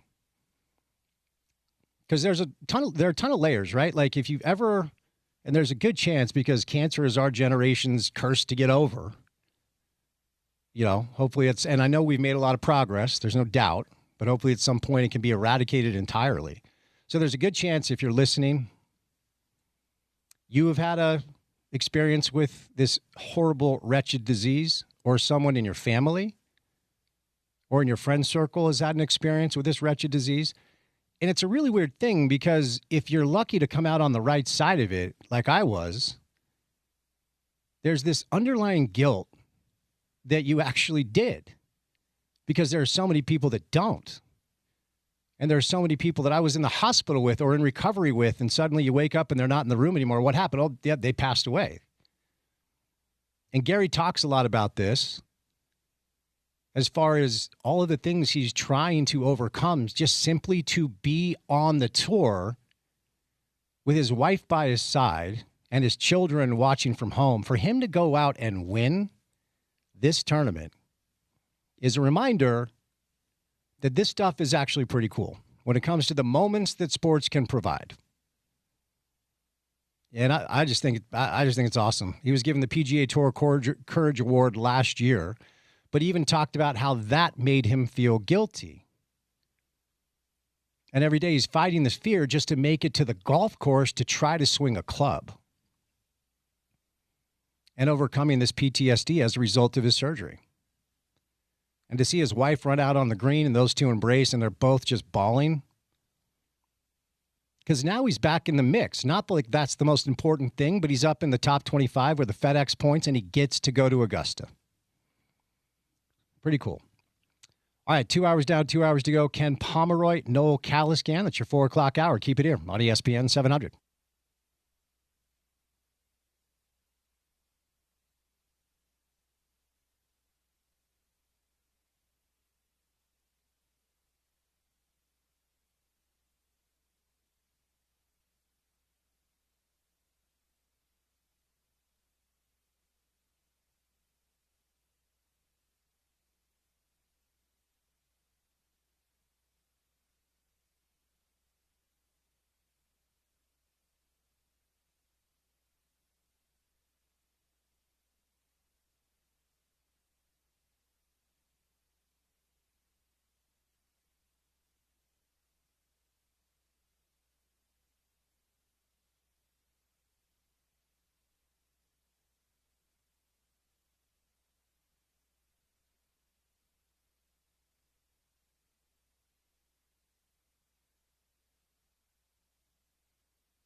Got Noel Caliscan on the show today.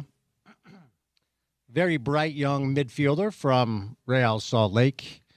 Get back to some of the news of the day a little bit later on in the world of, let's see, the NFL. Looks like the Rams might sign Kirk Cousins. Interesting stuff there. But I don't know that I've ever seen an ending quite like what we saw on Sunday, yesterday, when UConn was able to pull off the impossible and stun the Duke Blue Devils, punching their ticket to the Final Four. Ken Pomeroy has been watching college basketball forever and covers it on a very high level. We got to start right there, Ken. What'd you make of the way that game ended? Yeah, I think that's a fair assessment. There really hasn't been anything like it. I think it's, with that much on the line. There was that Virginia Furman game like 4 or 5 years ago where Virginia was in a similar situation, and Kihei Clark just kind of flung the ball to the other end of the court blindly, and Furman got it and made a bucket to knock Virginia out of the tournament. But other than that, it was pretty wild. I'm not sure why Duke appears to be so flustered in those situations. People are like, hey, just hold the ball and get fouled, but they couldn't necessarily do that. Connecticut did have the possession era, so you couldn't just, curl up to the fetal position and hold the basketball. You did have to do something with it, but Caden Boozer trying to make that pass over 2 UConn players at that point didn't make a lot of sense. He could have pretty much dribbled into a foul at that point. So yeah, pretty wild. And then Braylon Mullins, who has had, let's face it, a pretty disappointing season. Hasn't quite been the shooter he was, cracked up to be as a freshman coming into UConn, but obviously got a nice look, was in rhythm, and just a spectacular moment when it all played out. Feel bad for Caden Boozer. And by the way, credit that kid for talking to the media after the game. There's so many cowards in pro basketball, whether it's coaches or players, that just refuse to talk after they've had a bad game or refuse to talk for whatever reason. That kid stood up, answered questions.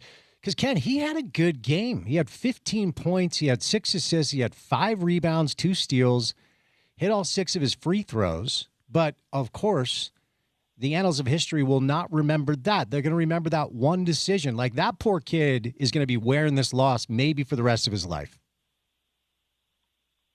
Yeah, to some extent. I mean, he has plenty of future out of him to rebound. But yeah, I mean, certainly those are the moments that make the tournament what it is. Like, not just the shot, but also the person on the other end. Like, the finality of it is something you don't get at the professional level. And you obviously could, just see the moment, and Caden Boozer doing that interview, like just how much it hurt, and for his brother as well, who also did the interview. But yeah, I mean, like Caden Boozer did. The person who really had a terrible game for Duke was Caleb Foster, who tried to come back from injury, and just amazing he can get back on the floor after fracturing his foot, but did not play well. And Caden Boozer really, I mean, he was big in the Siena game, by the way, which ultimately Duke pulled out, but. Caden played extremely well in his, really down the stretch in a situation where they didn't have Caleb Foster, or in the case against UConn where they had him, but, didn't have him. Like, he stepped up really big in that point guard role. And obviously, that one mistake is what he'll be defined by for that game, which is somewhat unfair, but it was a pretty, about the worst time imaginable to kind of, make a bad decision. Obviously, Cameron is the pro prospect in that family that everybody's talking about. Is Caden considered a guy that will make a living? Well, that's what you used to say about college basketball. Let me rephrase. Is Caden a pro? Yeah, I think eventually. I mean, he's in that sweet spot right now, I think, for college programs where, he's not ready to go now. And he had a really nice year and played really solid down the stretch. I mean, he got better as the year went on, and Duke needed him more as the year went on, and he stepped up and performed very well. So, I mean, assuming he stays around, which I assume he will, that's a great foundational piece for next season, as Duke will bring in another really nice recruiting class. And they'll be a top 5 team again, and they'll get a chance to do this all again. And I mean, eventually the narrative will be broken, Spence. Like, Duke's not going to continue to we can say choke or whatever in these big moments. Like, you put yourself in this position enough, you will succeed, and the narrative will be broken. So I'm not sure if it'll be Caden Boozer do that next year or the year after, or what the future holds for him. But yeah, ultimately, I think he's got the skills to be a pro. He's not going to be the guy that his brother will be, but he will, as you say, make a living at the next level. I mean, he'll make a living at this level first, and then he'll make, I think, a better living at the next level. A lot of debate with Cameron Boozer. We've had a guest, Tom Haberstroh, who's covered NBA basketball forever, who thinks he should be the number 1 pick.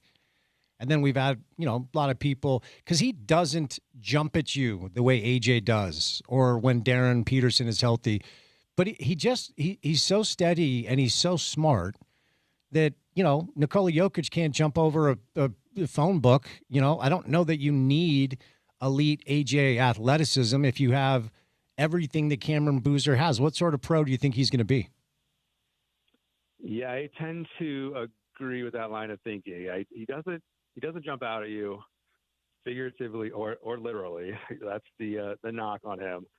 Can he defend 4s at the next level? Because that's probably, optimally where you want him. He's not a rim protector, so he's undersized as a 5, not a rim protector. So, his future is as a 4, and I think he's fine there. Like, you watch him play, and he moves his feet pretty well, and he makes an impact defensively. You're not expecting him to be an above average defensive player at the next level, but if he's average, like, that's where you put him in that Jokic category, where offensively, I mean, he's a great decision maker. Like, he's a great scorer just on his own, but he's also a great decision maker, where he doesn't have to force that aspect of things. He gets his teammates involved.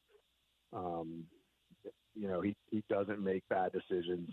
He's a very good 3-point shooter. Like, he checks all the boxes. He gets to the free throw line a lot. Like, he does check all the boxes. Like, in most years, he would be the easy number 1 pick. This class is loaded, and so you understand why people are attracted to DeBonsa and Peterson, although maybe the general opinion is cooling a bit on Peterson. But you understand why those guys are more attractive. You feel like their upside should be higher with the athleticism that they have. But Cameron Boozer, he's a sure thing. It's just like, what is his ceiling? That's really the question, and that might ultimately prevent him from going 1 or even 2. But whoever gets those top picks, I mean, they're gonna do their due diligence, and they're not going to go into the process with a judgment that Cameron Boozer can't be the number 1 pick. Like, he certainly should be in that conversation.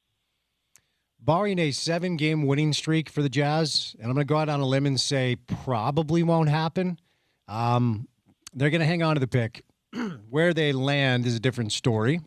I will remind everybody that it is a lottery, and that means chaos can happen like it did a year ago. It also means most of the teams will probably stay where they're slotted. The most likely spot as of today, and this could change, for the Jazz is 7, 26.7% chance. 19.6% chance of being at 6, okay?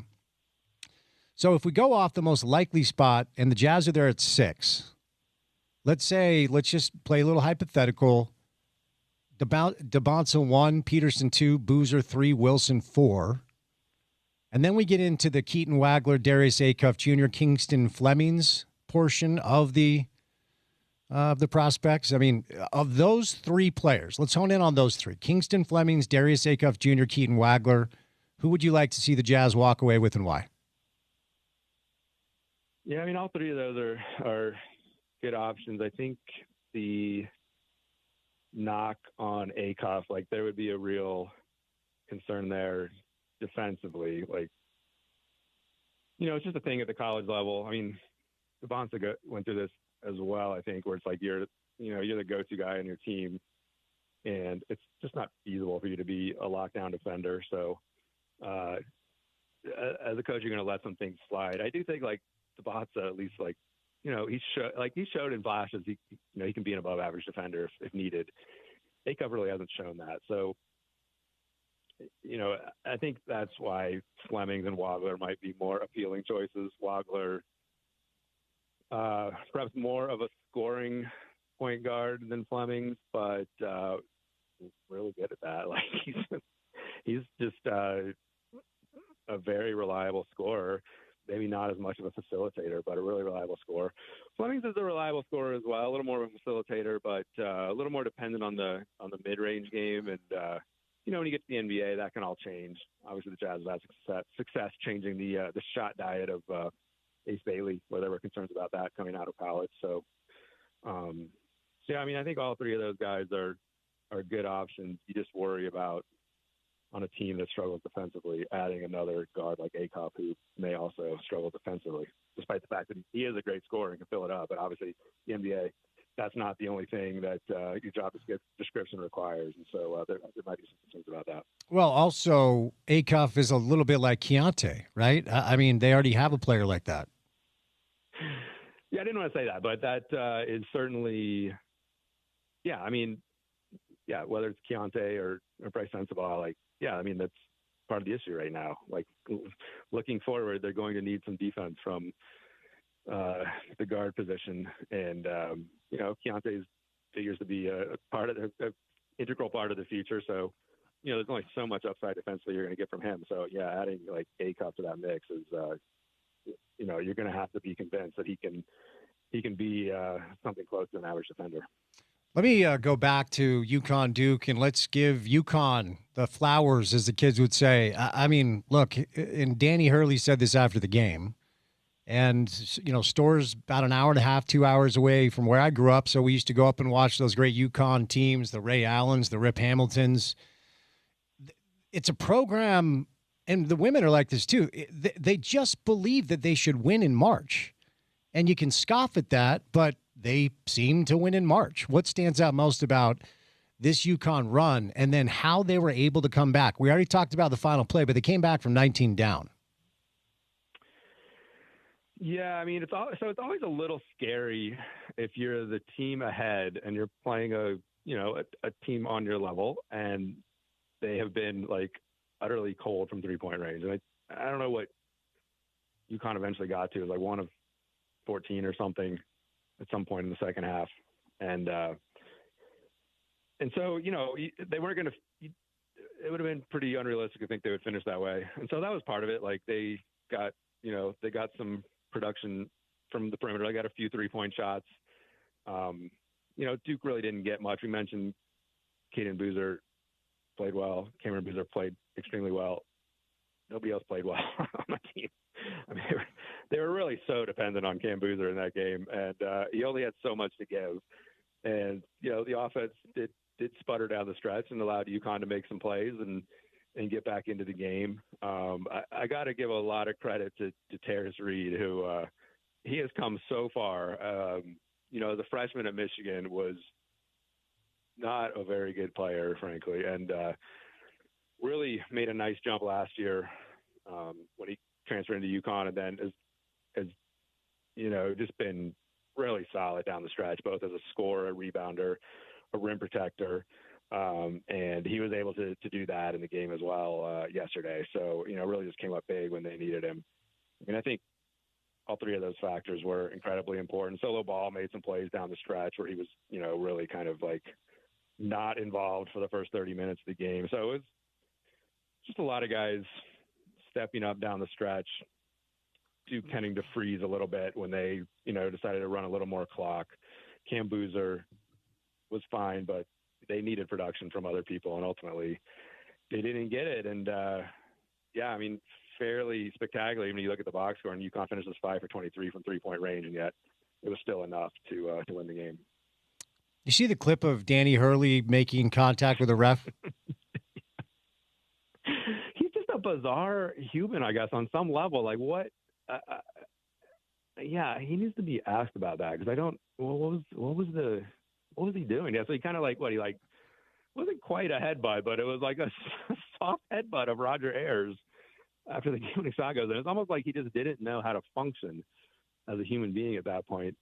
He was just so overwhelmed with emotion. And my dog gets that way sometimes when it gets overstimulated, but Danny Hurley is a human being who was coaching a lot of big basketball games. I'm curious haven't seen him comment on it. I'm curious to like what was going through his head there, because it was that was as bizarre of he's had a lot of bizarre referee interactions in his life, but I think that has to top them all, right? Well, I will say this, and I can't corroborate it, but Seth Davis, and I don't know if this was Danny texting him being like, "Hey, will you get this out here?" Seth Davis is reporting that Danny and Roger Ayers are buds.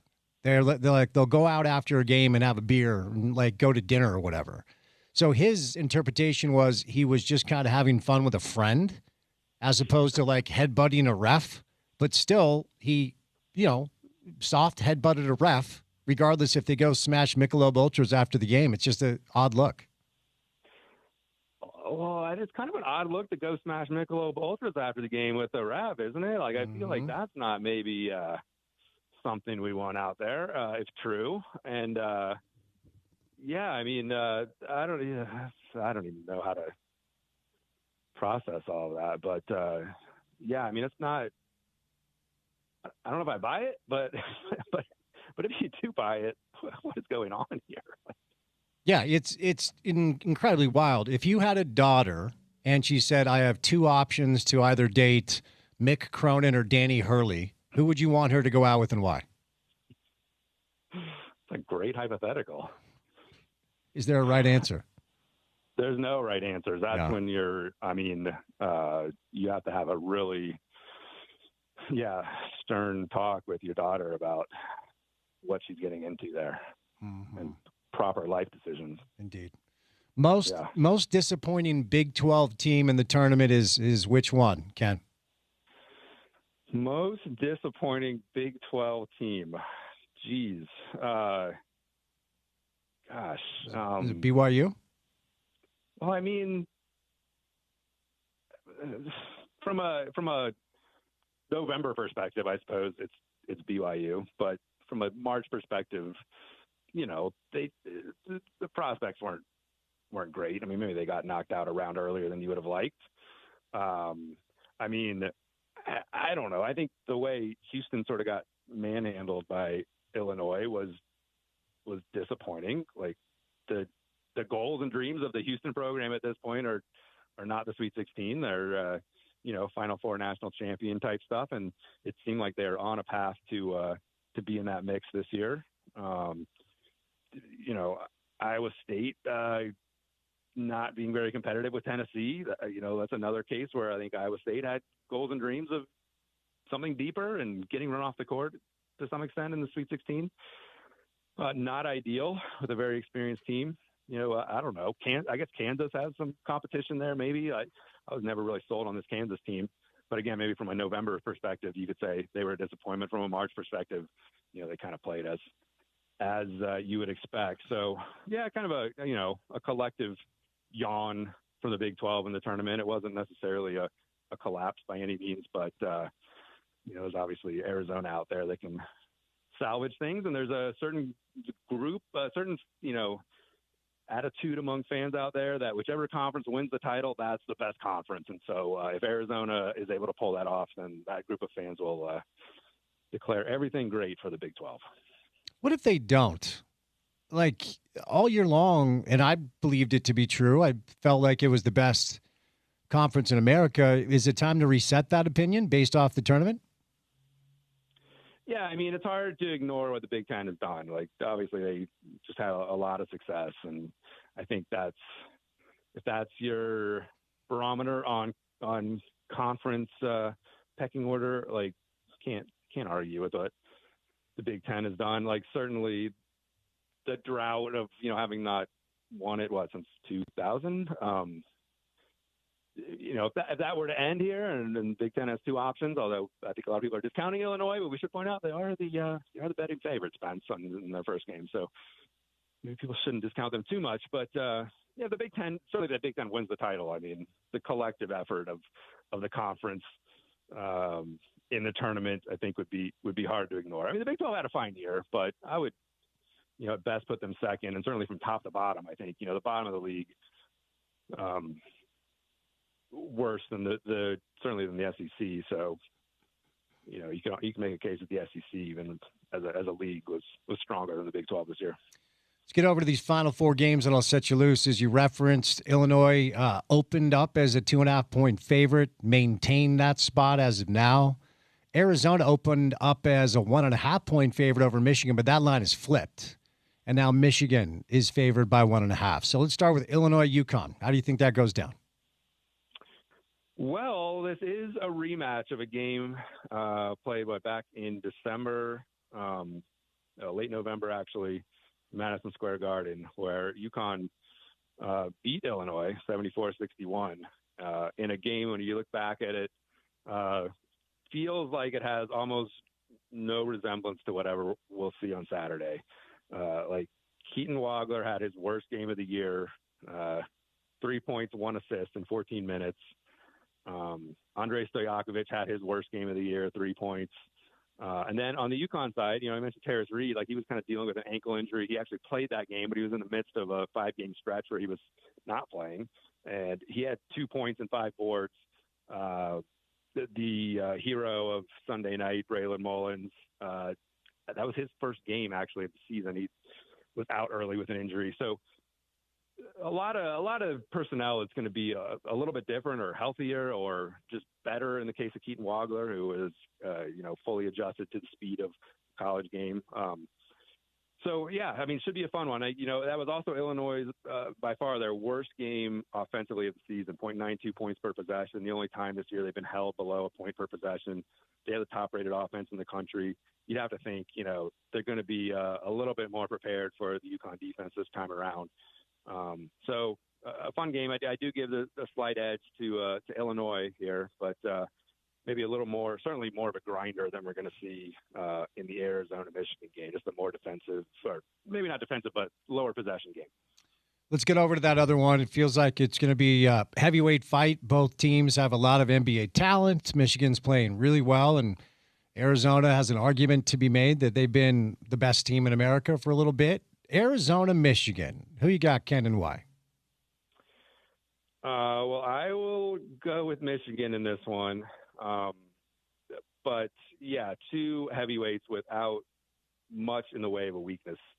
These are the top 2 rated defenses in the country. Really been an unusual year for top teams where the top teams have had better defenses than offenses. That's typically not the way college basketball works, but that's the way it's worked this year. And for both of these teams, it's kind of proved over and over again that is a winning formula.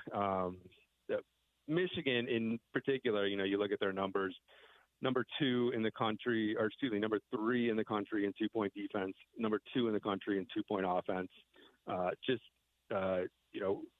Great size up front with Ade Mara, who's 7'3", Morris Johnson, maybe a little undersized at 6'9", and then you pair him with the Axel Lendeborg, who's also 6'9". So, that front court has got a lot of size, and they will be going up against, an Illinois team that also has a lot of size. They can roll, Krivas out there at 7'2". Karchenkov is a nice wing at 6'7".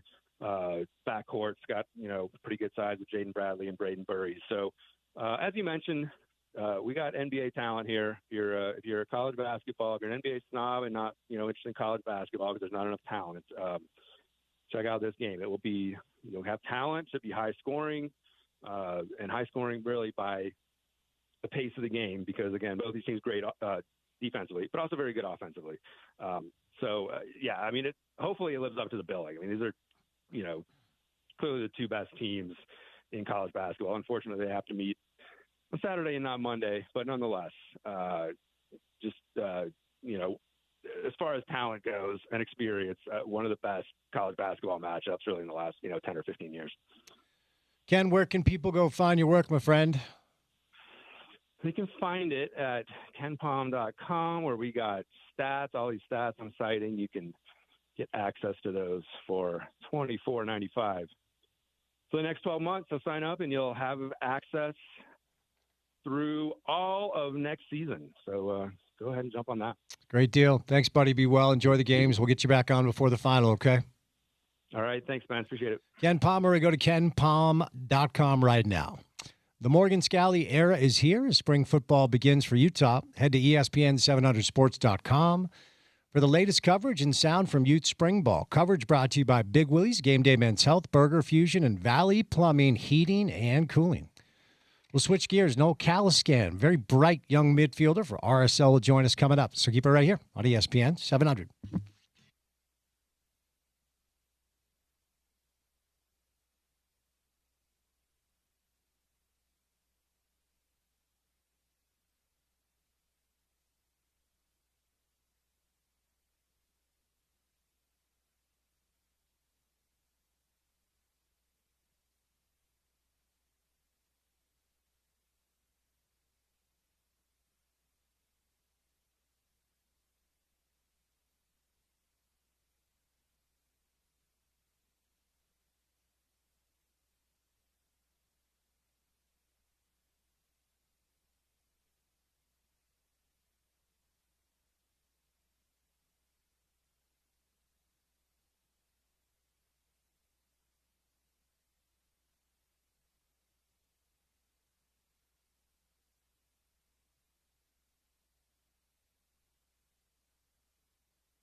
All right, RSL is back at it this week after a little bit of a break for the international window.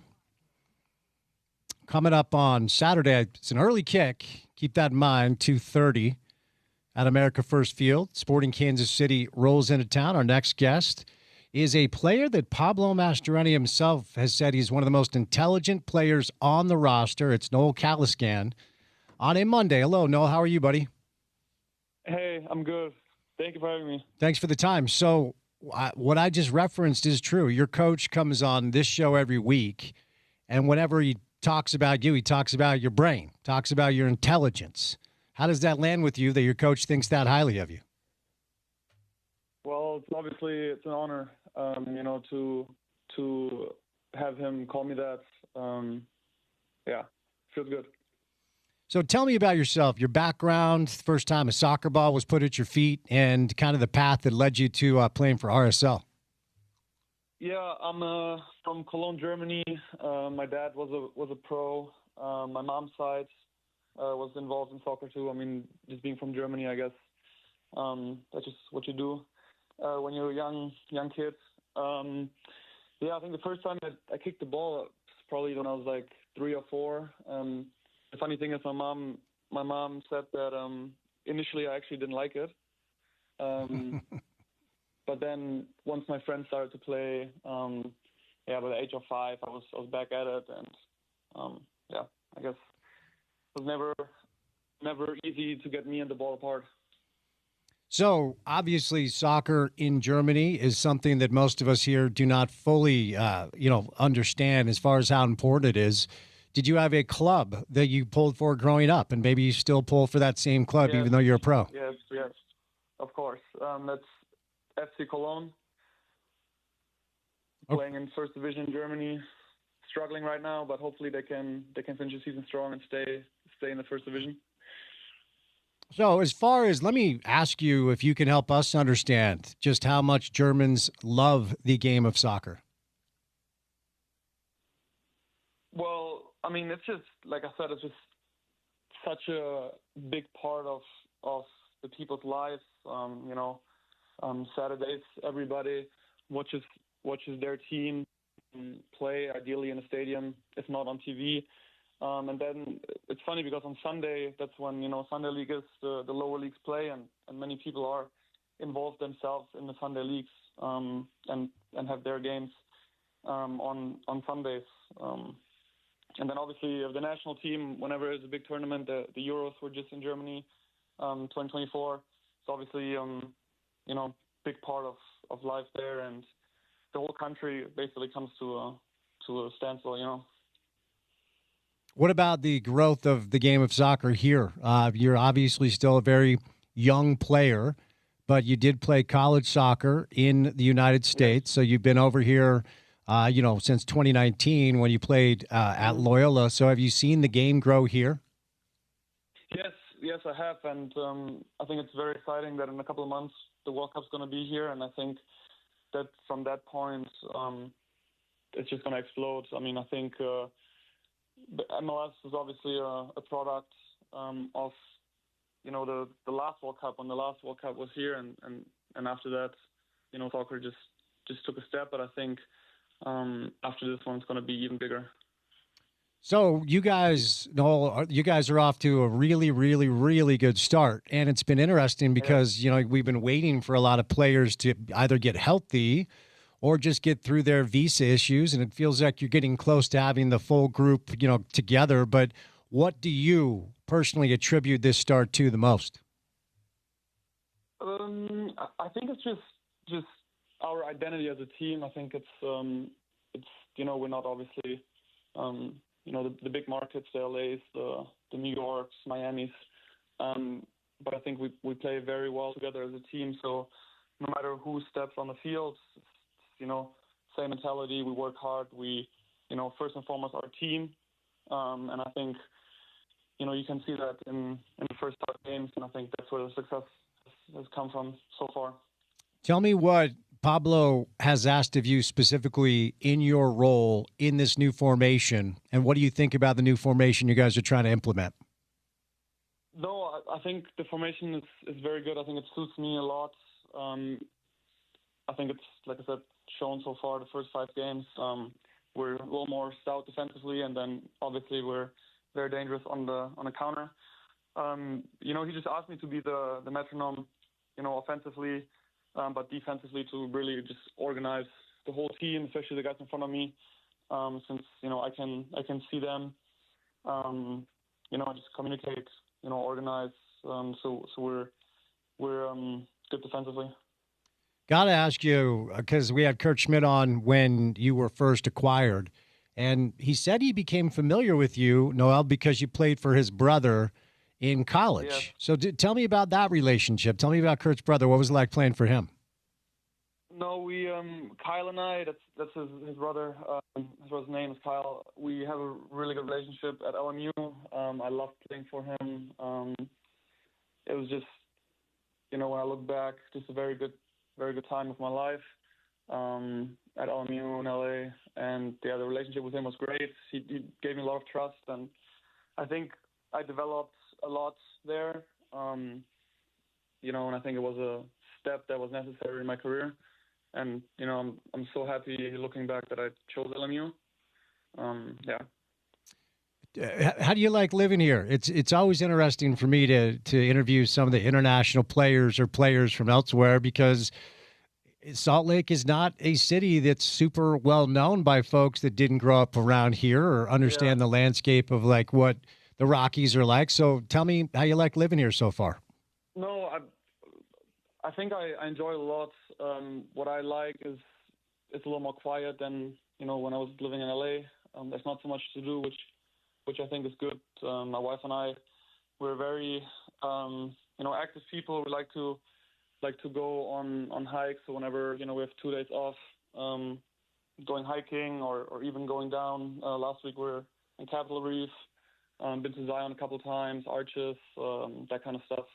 We're really into, and it's just can't really do that in a lot of the big cities. So it's been nice. I've been enjoying it. My wife's enjoying it. So yeah. How long have you been married, bud? We got married. Let me think. Not this December, December before, so 2024. Okay. That was our wedding back in Germany. Oh, so so have you known her a long, long time since she's a German girl? No, I met her in college. Oh, LMU, okay. Actually. So Okay. that's why LMU is a special place to me. Not only for the soccer, I met her there too. So yeah. Now the question is, does she like soccer? Does she enjoy watching and coming to your games? I think she enjoys watching me, is what she said. Ah, I don't think she enjoys watching. I don't think she would just sit in front of a TV and watch a game. But I think she enjoys watching me, watching the team, us doing good. Do the wives of the players hang out? Do we have a reality TV show in the making, maybe wives of RSL players? I know they hang out. I don't know if you'd get as much, drama and all this stuff. I'm not sure about that. Okay, that's a good thing. What you reference, you like going outside hiking. When you're not playing soccer, what do you do to decompress? Are you a reader? Do you like video games? Do you watch movies? What do you do when you're not playing soccer? No, I like to read. Yeah, I'm into reading, nature. To be fair, I like to watch football a lot. I think I watch a lot. Talking to my friends, family back home. Does your family back home and friends back home, they have access where they're able to watch your matches? Do you stay in good contact with them? Yes, they this year it's good that MLS changed some of their kickoff times because it's way easier for them to watch. But my mom and my dad I think they're my biggest fans, and they even watch if the games are at 3 a.m. sometimes, which I tell them not to do, but they're just rooting for me, I guess. So with this quick start, and Noah Caliscan's our guest, an RSL midfielder, bright young player, with this hot start, if you guys can build upon this, do you have any crystallized visions of what you think this thing can be? Any team goals this year? Or is it just let's just win the day today and go on from there?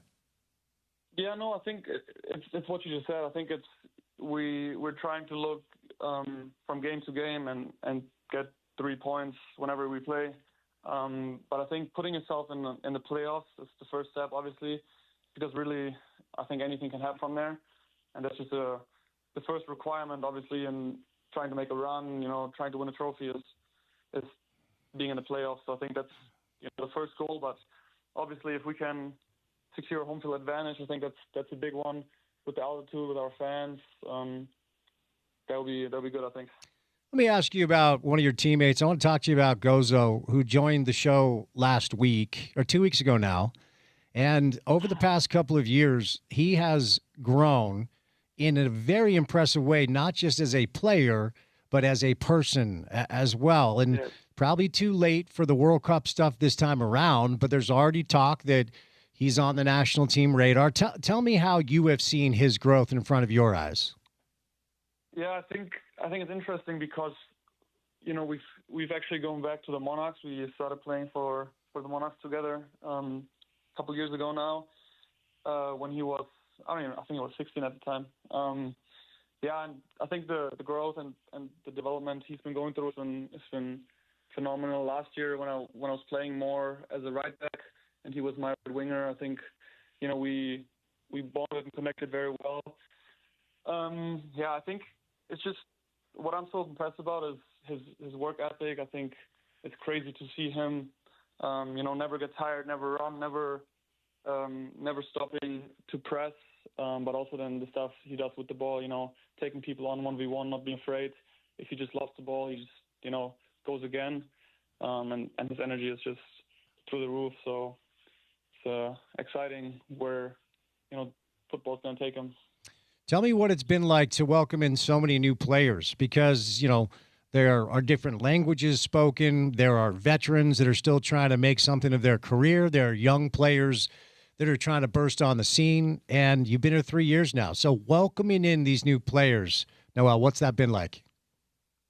Yeah, I think it's been very good. I think the guys that joined the group are, I think, first of all, good people, which I think is very important.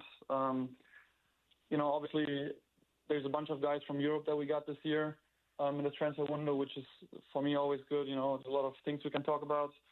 But no, the work ethic these guys put on every day, and the players they are and the people they are, I think just, elevated this group, and I think it shows so far through the first couple games.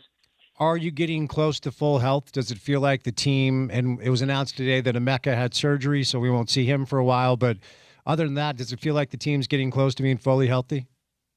Yes, saw a couple guys in training today on the field. I think it's right to say that slowly but surely we'll get over this. Something's crazy how just a bunch of guys drop at the same time, but I think we're seeing light at the end of the tunnel. Before I say you loose, I'll ask you just kind of about the next 3 matches in general, because they're all 3 of them are at home. So it's Kansas City, San Diego, and then Miami. I don't know if you heard, but Miami has a player, I believe you pronounce it, Lionel Messi, on their roster. So ultimately, you've got 3 games at home coming up. I want to ask you how important it is to maintain that home field dominance, and what comes to your mind with the prospect of Messi coming to play soccer in Sandy. Yeah, I think it's just like what I was saying earlier. I think just take it one game at a time. I think we have a very good momentum right now. I think we've not dropped a point at home yet, and we obviously, going through these three matches, want to continue that. Want to get 9 points out of them. But just take it one game at a time. And then obviously with Messi coming, I think it's obviously exciting, for the fans. I was lucky enough to already play against him when we played him in Miami. I think it was in 2024. No, I think it's exciting for the fans, to see a star like this come to Sandy and play at our field. Okay, buddy, I appreciate the time. We'll set you loose. Stay healthy and good luck, okay? Thank you so much. All right, Noel Caliscan, midfielder for RSL. As you referenced, played a little outside back last year, 25 years old, from Germany. Played his college soccer for Kurt Schmidt's brother at Loyola. and then was initially with Portland, if I remember correctly, before RSL brought him in. Pablo loves him. He's just kind of one of those glue guys that doesn't necessarily jump out at you. He only has 1 goal scored. Had a really good assist earlier this year. So he's now been moved to kind of a rotating spot in the midfield. As I referenced, it was announced today that Emeka Anelli has undergone successful arthroscopic surgery. Pablo alluded to the potential of that a couple of weeks ago, so we will not see Emeka for quite some time. And Noel Caliscan will be one of the players asked to step in, along with obviously Stein Spearing, some of the other players we've already seen. RSL off to a good start to the season, really good start to the season. The issue is so are a lot of other teams in the Western Conference. Porter, don't look it up. How many goals has LAFC allowed so far through their first 5 games played? Don't look it up. Don't look it up. Don't look it up. Don't look it up. I can see you in there. I'm not. Okay. You see me type? Okay. No. Well, we there. could do talk text. Who knows? Maybe you got Chat GPT up. No, I don't know. I'm against that. I'm not asking Perplexity to whatever the hell it is. What's Perplexity? Is that a new AI tool? It's the AI tool that the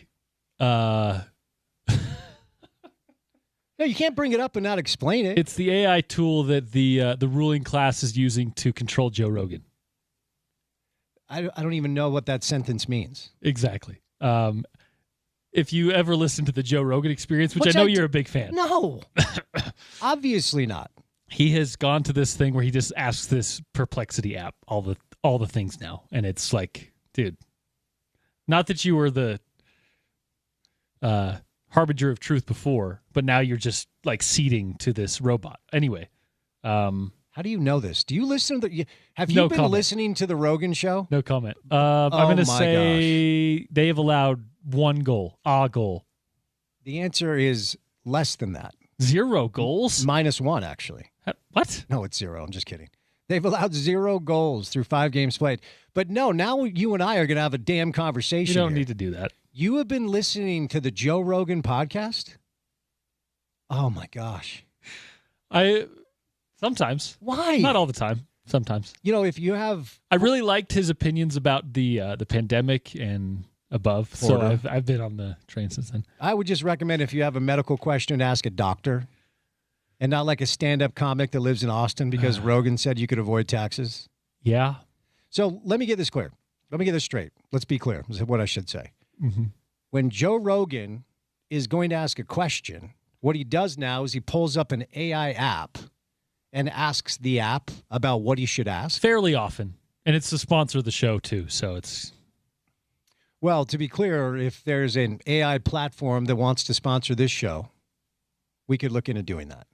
The problem I have there is that if you do that, the wolves are in the hen house now. They're going to take our job. They're already in the hen house, pal. Just so you know.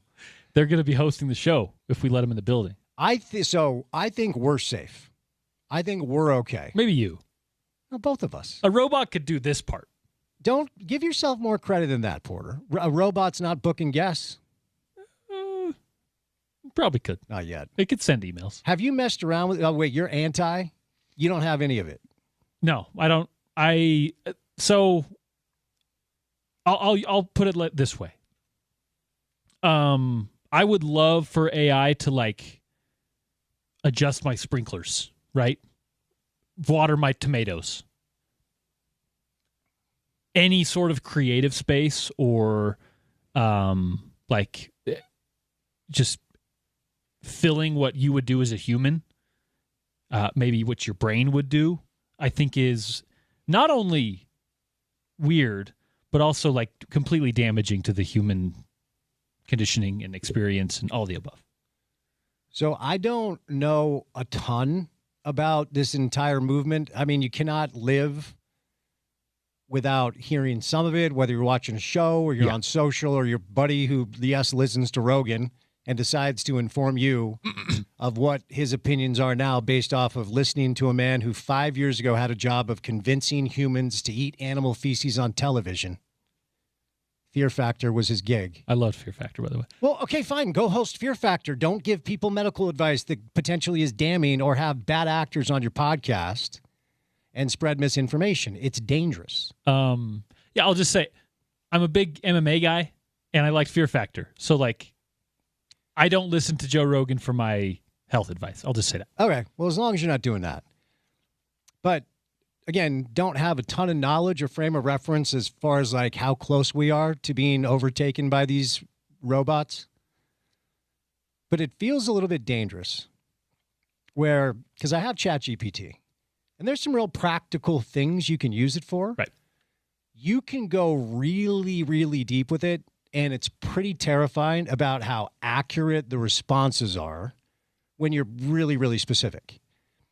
And I was on vacation, as you know, and I was with my buddy who's a dermatologist, and we decided to do a little exercise. Asked him a very specific question about a skin issue that a dermatologist would diagnose. Mm-hmm. He answered the question. Then we went to chat. Asked it.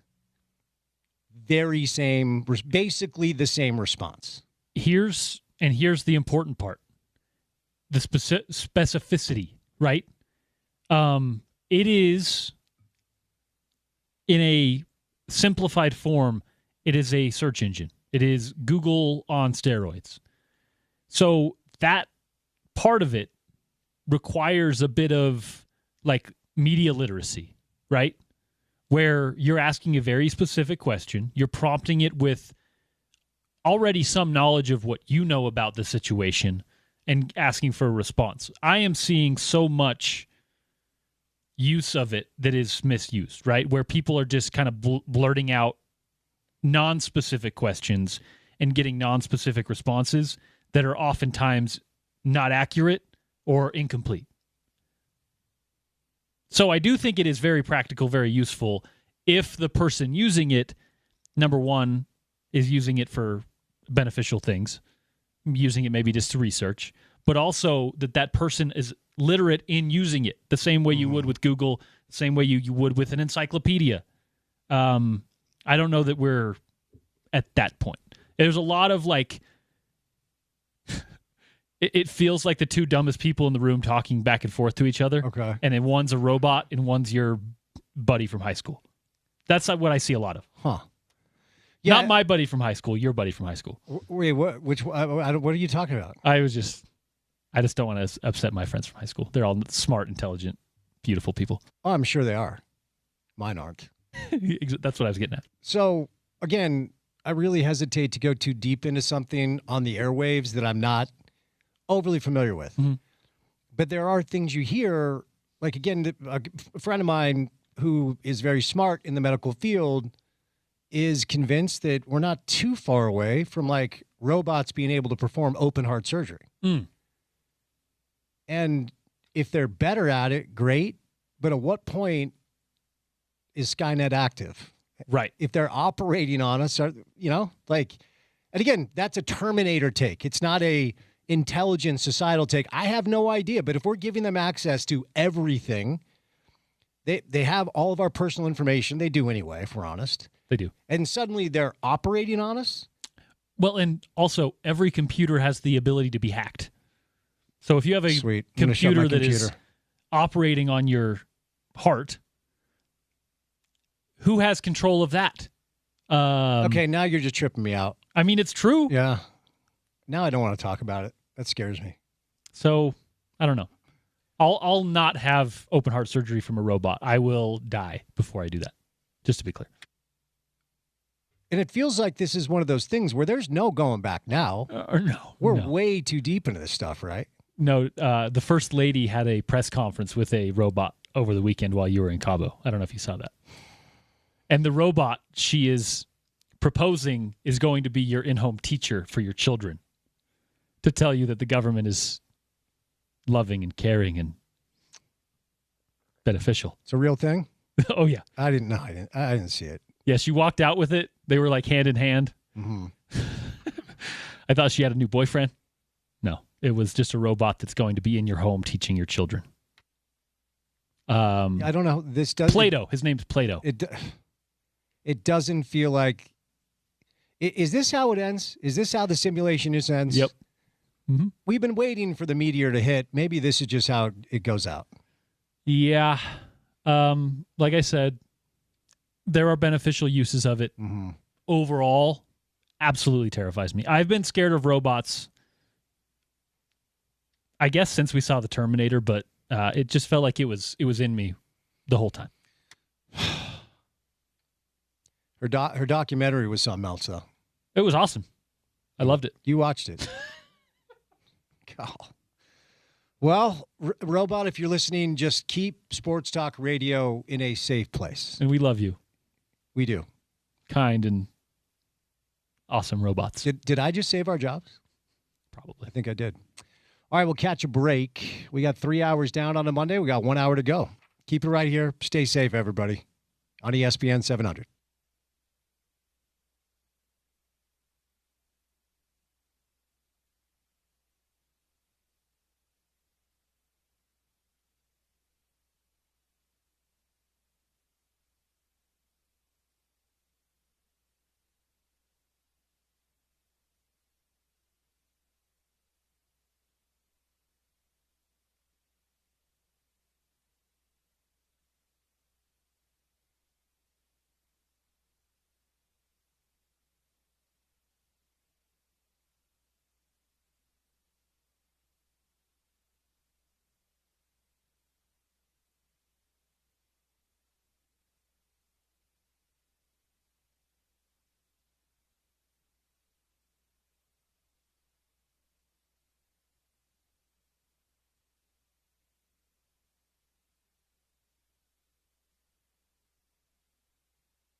Drive at 5 time.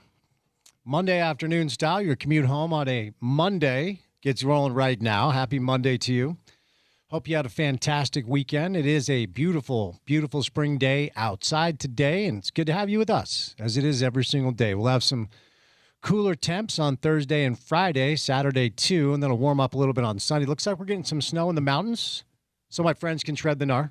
Okay, we've got to shred the gnar through spring, Porter. We didn't get a lot of shredding the gnar during the winter. We got to shred the gnar through spring. Bunch of resorts already closed, unfortunately. That's right. Good luck with that. Looks like we'll get some snow in the mountains, but warming up coming up on Sunday. Old friend back in town as the Utah Jazz are back in action tonight, and they welcome in Donovan Mitchell and the Cleveland Cavaliers. We are down the stretch now with pro basketball playoff seeding at stake. Had some really good games over the weekend. The Jazz, of course, not included in that conversation. 7 games left. The Jazz right now are number 5 in the lottery standings. Their most likely spot to pick, according to Tankathon, would be 6 or 7. And they have company, as Milwaukee has now been officially eliminated. So the Bucks will try to lose their way out. The Bulls, the Nets, the Wizards, the Pacers, the Grizzlies, the Mavericks, the Jazz, and the Kings. Those are your unserious basketball teams. When you look at right now, there really are no races left. We have the playoff teams locked in, and it's not even April, which is wild. There's a 10-game gap between the Grizzlies and the Warriors, the 10 teams that are in the playoffs. Of course, this includes the play-in too, are already solidified. The Blazers and the Warriors will be in the play-in. The Suns have a slight chance to catch the Rockets, but I doubt it. Looks like it's going to be Suns, Warriors, then Clippers, Blazers. That could change in the play-in. OKC has a slight lead over San Antonio, 2.5 games, although the Spurs have won 8 straight. Nuggets have looked really good. They're getting healthy. Is it time to put them in the top 3? Lakers also are on a good streak. It looks like it's going to be, if I had to guess, OKC, San Antonio, Denver, LA, Minnesota, Houston. Although Minnesota has some injury issues they're dealing with now. Detroit and Boston have clinched in the East, and all of the other teams outside of the top 10 are also eliminated. We have the playoff teams are the playoff teams. There are no playoff races as far as to qualify. Now, there's some seeding races, some things that could get interesting. Atlanta, under Quinn Snyder, they've been on fire as of late. They find themselves only a half game behind the Raptors for the 5 seed. The Celtics are still technically in it to get the number 1 seed in the East, but the Pistons have kind of turned it around after that Cade Cunningham injury. Boston 4 games out. Knicks 6.5 games back of first, but only 2.5 games behind Boston. So the Cavs tonight actually enter this game really needing a win. New York has lost 2 straight. Cleveland's only a game and a half behind New York. So Donovan Mitchell back in town to take on the Jazz tonight. If you're looking for something to local to check out, that's a 7 o'clock tip. Got some other good games going on tonight around the landscape of pro basketball. Celtics, Hawks, as I referenced, that's a big one. T-Wolves, Mavs, even though the Mavs have kind of entered the no-win zone. And a good one down in Oklahoma City is the Pistons and the Thunder will do battle. So some good NBA basketball. Now, just kind of get you caught up on the stories of the day today. The L.A. Rams might sign Kirk Cousins as their backup quarterback. That's an old quarterback room, man, with Matt Stafford and Kirk Cousins. The Mammoth are going to be off until Thursday. They've got a 4-day layoff after getting a big win in L.A. They had lost a couple straight. They're still in a really good spot as far as to grab that wild card spot. They're your leading wild card team with a very high percentage to make the playoffs. So a few days off for the Mammoth, and then they're going to finish off the season. Big weekend in the world of college basketball with a historic ending between UConn and Duke. That caught a lot of attention. We've been talking about that on the show. So your Final Four is set. UConn will take on Illinois. You got a 2-3 seed there. Illinois about a 2.5-point favorite. Then it's going to be Michigan and Arizona. So 2 Big Ten teams left. Only 1 Big 12 team left. That, of course, would be the Arizona Wildcats. That line opened up with Arizona as a slight favorite. It since has switched. And Michigan, as of now, getting a 1.5 as it pertains to the sports book. So 2 1 seeds as the NCAA moves to the Final Four at Lucas Oil Stadium in Indianapolis. with Michigan and Arizona. Then it's UConn and Illinois. So a lot of college basketball. Really cool scene over the weekend in the world of the PGA Tour. We discussed this earlier. Gary Woodland, my goodness. Gary Woodland won the Houston Open over the weekend. And as a result, he has now qualified for the Masters. He will head to play Augusta. And this is 3 years removed since he had brain surgery. 30 months specifically since he had brain surgery. And 2 weeks ago, gave an interview to the Golf Channel and talked about his PTSD that he has been battling through. A really cool scene with Gary Woodland and his wife on the green after his win. Gabby is his wife's name. They have 3 children at home. His kids were watching. And Gary said after the win, quote, "This has been hard on me, but it's been a lot harder on her to watch him battle through." He had not won a tournament in 7 years. His last win was the 2019 U.S. Open. Hasn't won since then, but more importantly, has been battling for his life. And Gary Woodland, by all accounts, is the type of golfer you want to root for. Dedicated husband and father, does things the right way, seems to be very highly regarded on tour, so much so. The walk down on 18, Min Woo Lee started telling the crowd to start cheering. It was really cool. They were showing Gary, because he won the thing by 5 strokes. The final hole held 0 drama. He left no doubt here. Won the thing by 5, set the 72-hole low record for the tournament.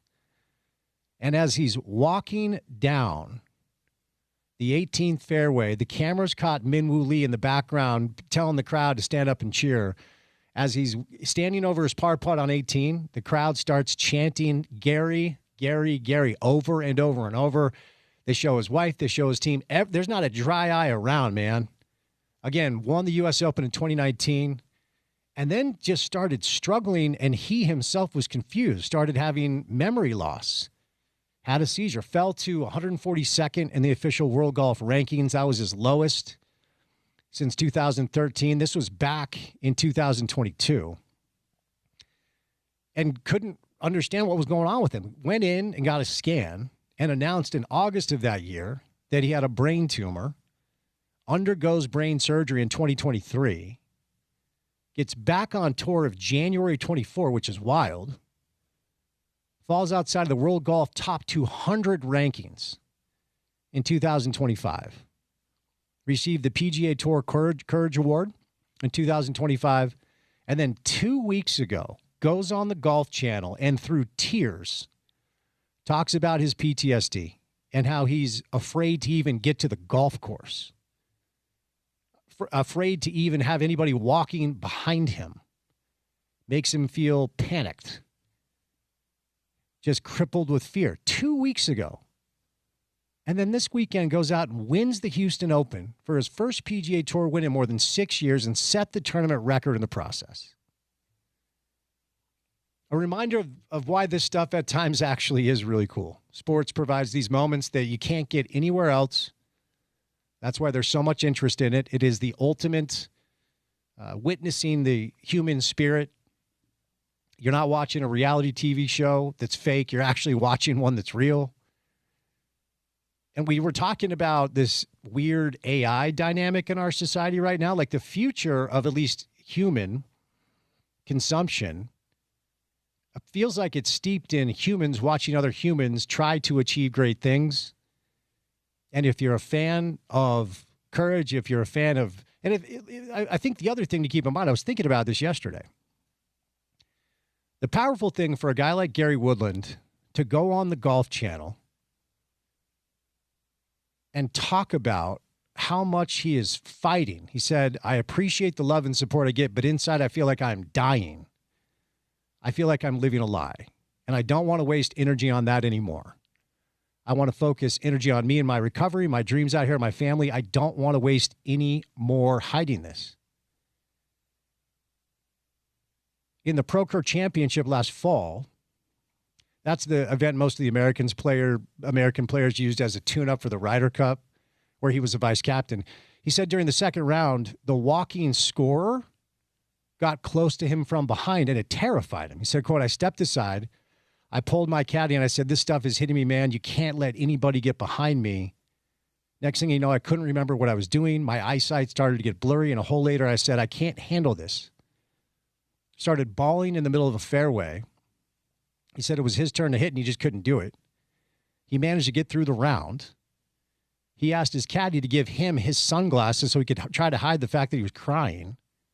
Went to the bathroom in tears. And as soon as the round ended, he went directly to his car and left. Said, quote, there are days where it's tough. Crying in a scoring trailer, running to my car to hide because I'm scared. I don't want to live that way anymore. And if I'm feeling something, I want to let it out and let it go. He said, quote, doctors have said to me, in an ideal world, I'm probably not playing. I'm probably not in a stressful, overstimulating environment after my surgery. But my response was, in an ideal world, I don't have PTSD. Golf is my dream. This is what I'm going to do no matter how hard it is I'm going to play. So if you're going through this thing where every day you're battling your mind loops and your fears and wondering if you can still accomplish the things you need to accomplish, that's something to look at. It really is. I thought it was inspiring, and I talked about it earlier. I went through brain surgery for a tumor removal when I was 25 years old, when my son was 2. And even if you get through it on the other side, which I was lucky to do after being told it wasn't going to happen, it takes years and years and years. And honestly, you never fully walk away from it. It's always there somewhere. You feel guilty that other people didn't make it through and you did. You wonder why it was you and not them.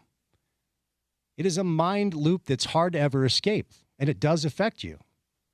So to see him win that tournament over the weekend and to see his wife in tears run to the green and embrace him, the fact that she never left his side and believed in him the whole time, it's good stuff, man. It is. All right, we'll catch a break. We'll say goodnight at 6 on a Monday show. Keep it here on ESPN 700.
All right. Final segment of the show. I don't know that I ever felt like I fully got the voice back. I feel like it sounds tired. I feel like it sounds dry. Maybe a little bit. Thought I would get it back by about 4. But might take a couple days. Give me a highlight from when I was gone. We already talked about the bizarre Sarah Todd likes orange juice on cereal thing, which is just, I can't even wrap my mind around it. What else? What did I miss? Give me something salacious, incendiary. I don't know that there was anything incendiary. That's unfortunate. It was smooth sailing, I think, with you out of the way. Well, I feel like I'm incendiary every day. Right. So it was a deviation from the norm, maybe. Just a normal, straightforward talk radio show. Well, that sounds boring. I mean, people are accustomed to tuning in every afternoon for incendiary, exciting conversation. Yeah, I think Sarah was the one that brought that. With the cereal and orange juice. Just unacceptable. It is. Like, as I joked earlier, serial killer stuff.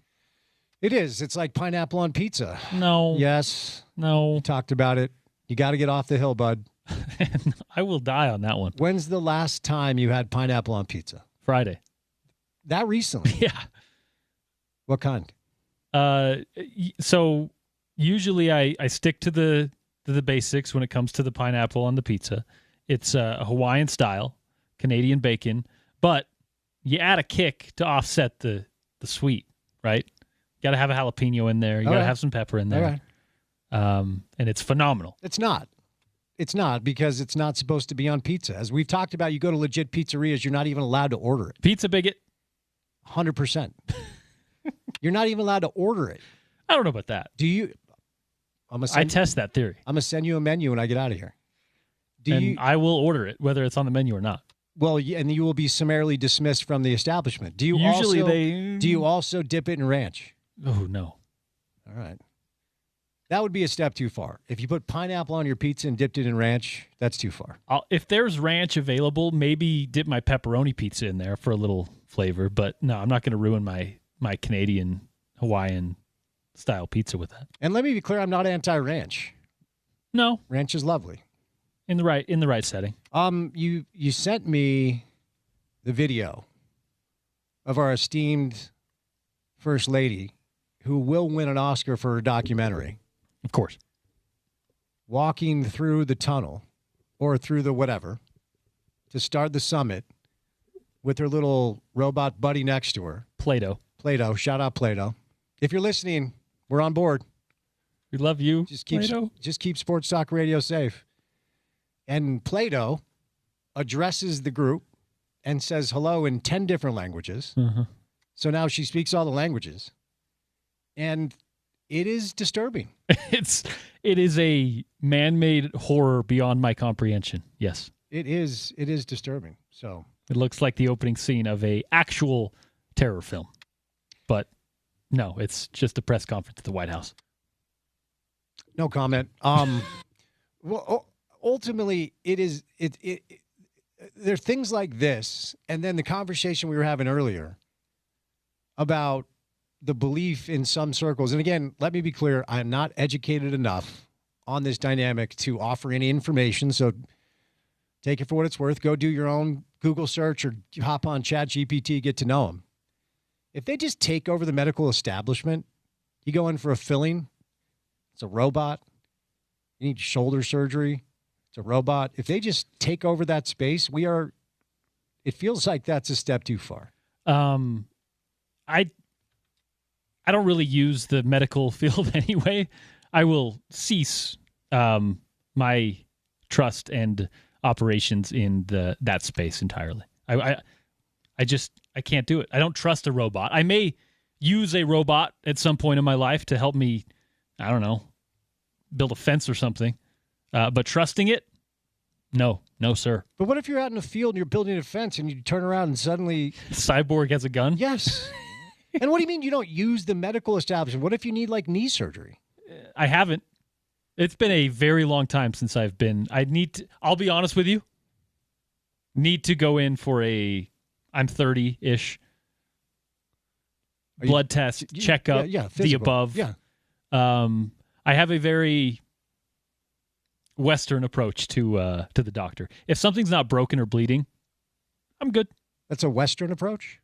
Like cowboy, I guess. Oh, not long enough, son of a bitch. Exactly. John Dutton style. Yeah. I have not been to the hospital since about a month before the world was shutting down, and I had some sort of pneumonia flu that we didn't know about at the time. Oh. And I literally thought that my lungs were eating themselves, and I had to go get a checkup. And it was, of course, COVID. Should probably get a physical. Yeah, it's been 6 years. I do it every year. That gives you some peace of mind.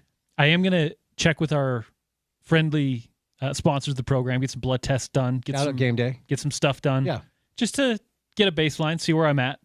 But yeah, like outside of that, I have a not that I'm like scared of doctors. I just general distrust of the industry.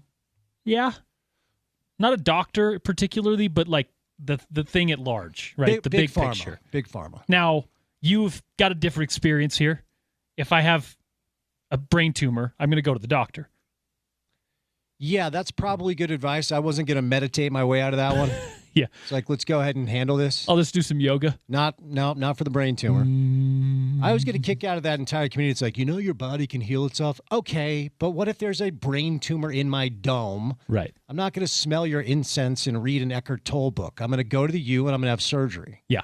There are limits to the belief, but I am a little holistic in that way. I don't think there's anything wrong with being a little holistic. Just don't be entirely holistic. Okay, I'll go get a checkup. It's like Michael Scott, a little stitious. Yeah. Not super. There you go. This is a Sports Talk radio show. We will resume it tomorrow. Porter, how exactly will we do that? We might.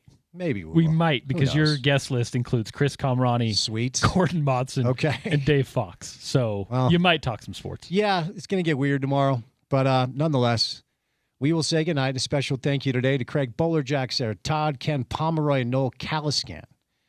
For the sound of the show today that you missed, go to the website, which is ESPN700sports.com. Download our mobile app, take us on the go. And then for what we do in our space, podcast page time, it's called The Drive with Spence Checketts. Go check it out. Subscribe, rate, review, follow, say nice things. He's Porter, I'm Spence, saying goodnight. Have a great Monday evening. We'll talk to you on a Tuesday edition of the show.